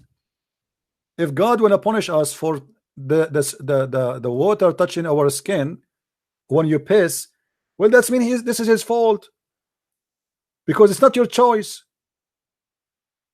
The only way, if you do that, especially in the old days, I mean, those people, they don't even have a toilet seat. Muhammad, he used to sit in the ground. He pissed like a woman when he pissed. And by doing that, the piss will touch you, because the piss will touch the ground and will hit back your skin. So Muhammad must be tortured. When I asked him, are you saying your prophet, he will be tortured in the grave for a piss touch him? He said, no, the prophet is different. Hypocrisy. Hypocrisy and madness and stupidity. Muhammad, he keep adding stuff to his religion. He learned about the false Messiah. He add the false Messiah. He heard about the Antichrist. He add the Antichrist. He heard that I mean, all the stupid stories. Muhammad, he grabbed it from somewhere. He have nothing of his own. He's a false prophet. And the Muslim, they try to defend that Muhammad said that whoever have orgasm first, the baby will be a boy. And the excuse is, as long the Jew, he said that, it must be true. Did you see? Did you see the mindset of the Abdul? The proof that Muhammad is saying the truth, that he heard that from a Jew. So why you accuse them that the Jews corrupt their book? They are liars. They are the most evil people, as the Quran says. I mean, Allah, he made them even pigs and monkeys. Anyway, obviously Muslims, in order to defend their false prophet, they choose to take a hike in the madness highway. And that will not help you, my friend. Whoever watched this video, he will be laughing at Islam and will leave Islam. So I'm very thankful for the Muslims who try their best to defend their prophet, but obviously everybody witness that they have a big fat failure, and their prophet, he cannot be a prophet of God. He cannot. Especially he claimed that his stupid answers was coming to him from the angel Jibril. Just now, Jibril has told me, just now. So Muhammad even claimed that a normal question, the answer for it is coming from Jibril, which means everything he says is Allah talking. You see, by the way, when he said Jibril told me, it means Allah told me. Jibril is just the delivery guy. This is not the answer of Jibril. This is the answer of Allah. If this is not enough to prove to you that Muhammad is a false prophet, I do not know what is going to prove to you that he is a false prophet. I want to say thank you guys for being here. I hope today we have a good time together. And don't forget, if you like to learn more about Islam, feel free, you can go and get my books from Amazon. Depend in your country, Amazon.com, DE, France, etc. And don't forget to subscribe to all my pages in Minds.com, Patreon, Facebook, and in YouTube.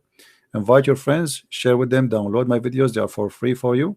I'm not a person who get upset from people downloading my videos. Actually, I encourage you, because the purpose is not about having subscription for me. The purpose is spreading the truth, and the truth will set you free. The Lord, he said, for free you took, for free you give. You are not required to give Christian Prince any money, and I'm not asking you to pay me. This is something I give for free. Those who help us with donation, they are doing it voluntarily. May the Lord bless them. And those who they are not helping, still the Lord blessing you. We cannot bribe God by paying money in Islam. You do that. In Christianity, you cannot. When people they think that God is someone we can bribe by some donation, that's mean they are corrupt. When somebody says to you, if you donate to me, God will forgive your sin, that's mean he's a corrupt, and that's Muhammad, who said to the Muslims that if you pay me, I will pray in your behalf and I will purify you. That is not in Christianity. Don't fall into the garbage. The one who promised you female and male Gentile, which is endless, he cannot be from God. This is not God. God don't promise such a promise. This is against his nature. God is holy, so is Jesus. Jesus is my Lord, the Christ, the Messiah, the Savior. Even in the cult of Islam, he will come back and he will save the whole world. It's not Muhammad, it is not Jibreel, it is not Allah who will save us in the end of the day, and he is going to destroy the Satan even according to Islam. So why you want to follow the dead man Muhammad and you will not follow the living God, the word of God, the pure, the mighty, the wonderful, Emmanuel? God is with us, and that is Jesus. For Jesus I invite you, because by him and for him everything was created, and anything else is a lie. Never trust a man, never trust a priest, never trust a sheikh, never trust people who claim to be prophet. Trust those who speak the truth about God if they are following God. Muhammad, obviously he don't follow God, he have no God. He was a man who want to take over power. He wants sex, he want money, he want the glory of himself, to the point he changed his name and he called himself Muhammad, which means the praised one. And this is again against God. For when you say I am the praised one, then you are God. Muhammad is a name of a God, it's not a name of a man. Only God is the praised one. Shame on you, shame on you to follow a man. He replaced God even by his name. He cannot be of God. Thank you very much for listening and watching. Christ is Lord and Islam is false. And until we see you soon again, please subscribe and tell your friends, and God bless you. Take care and bye-bye.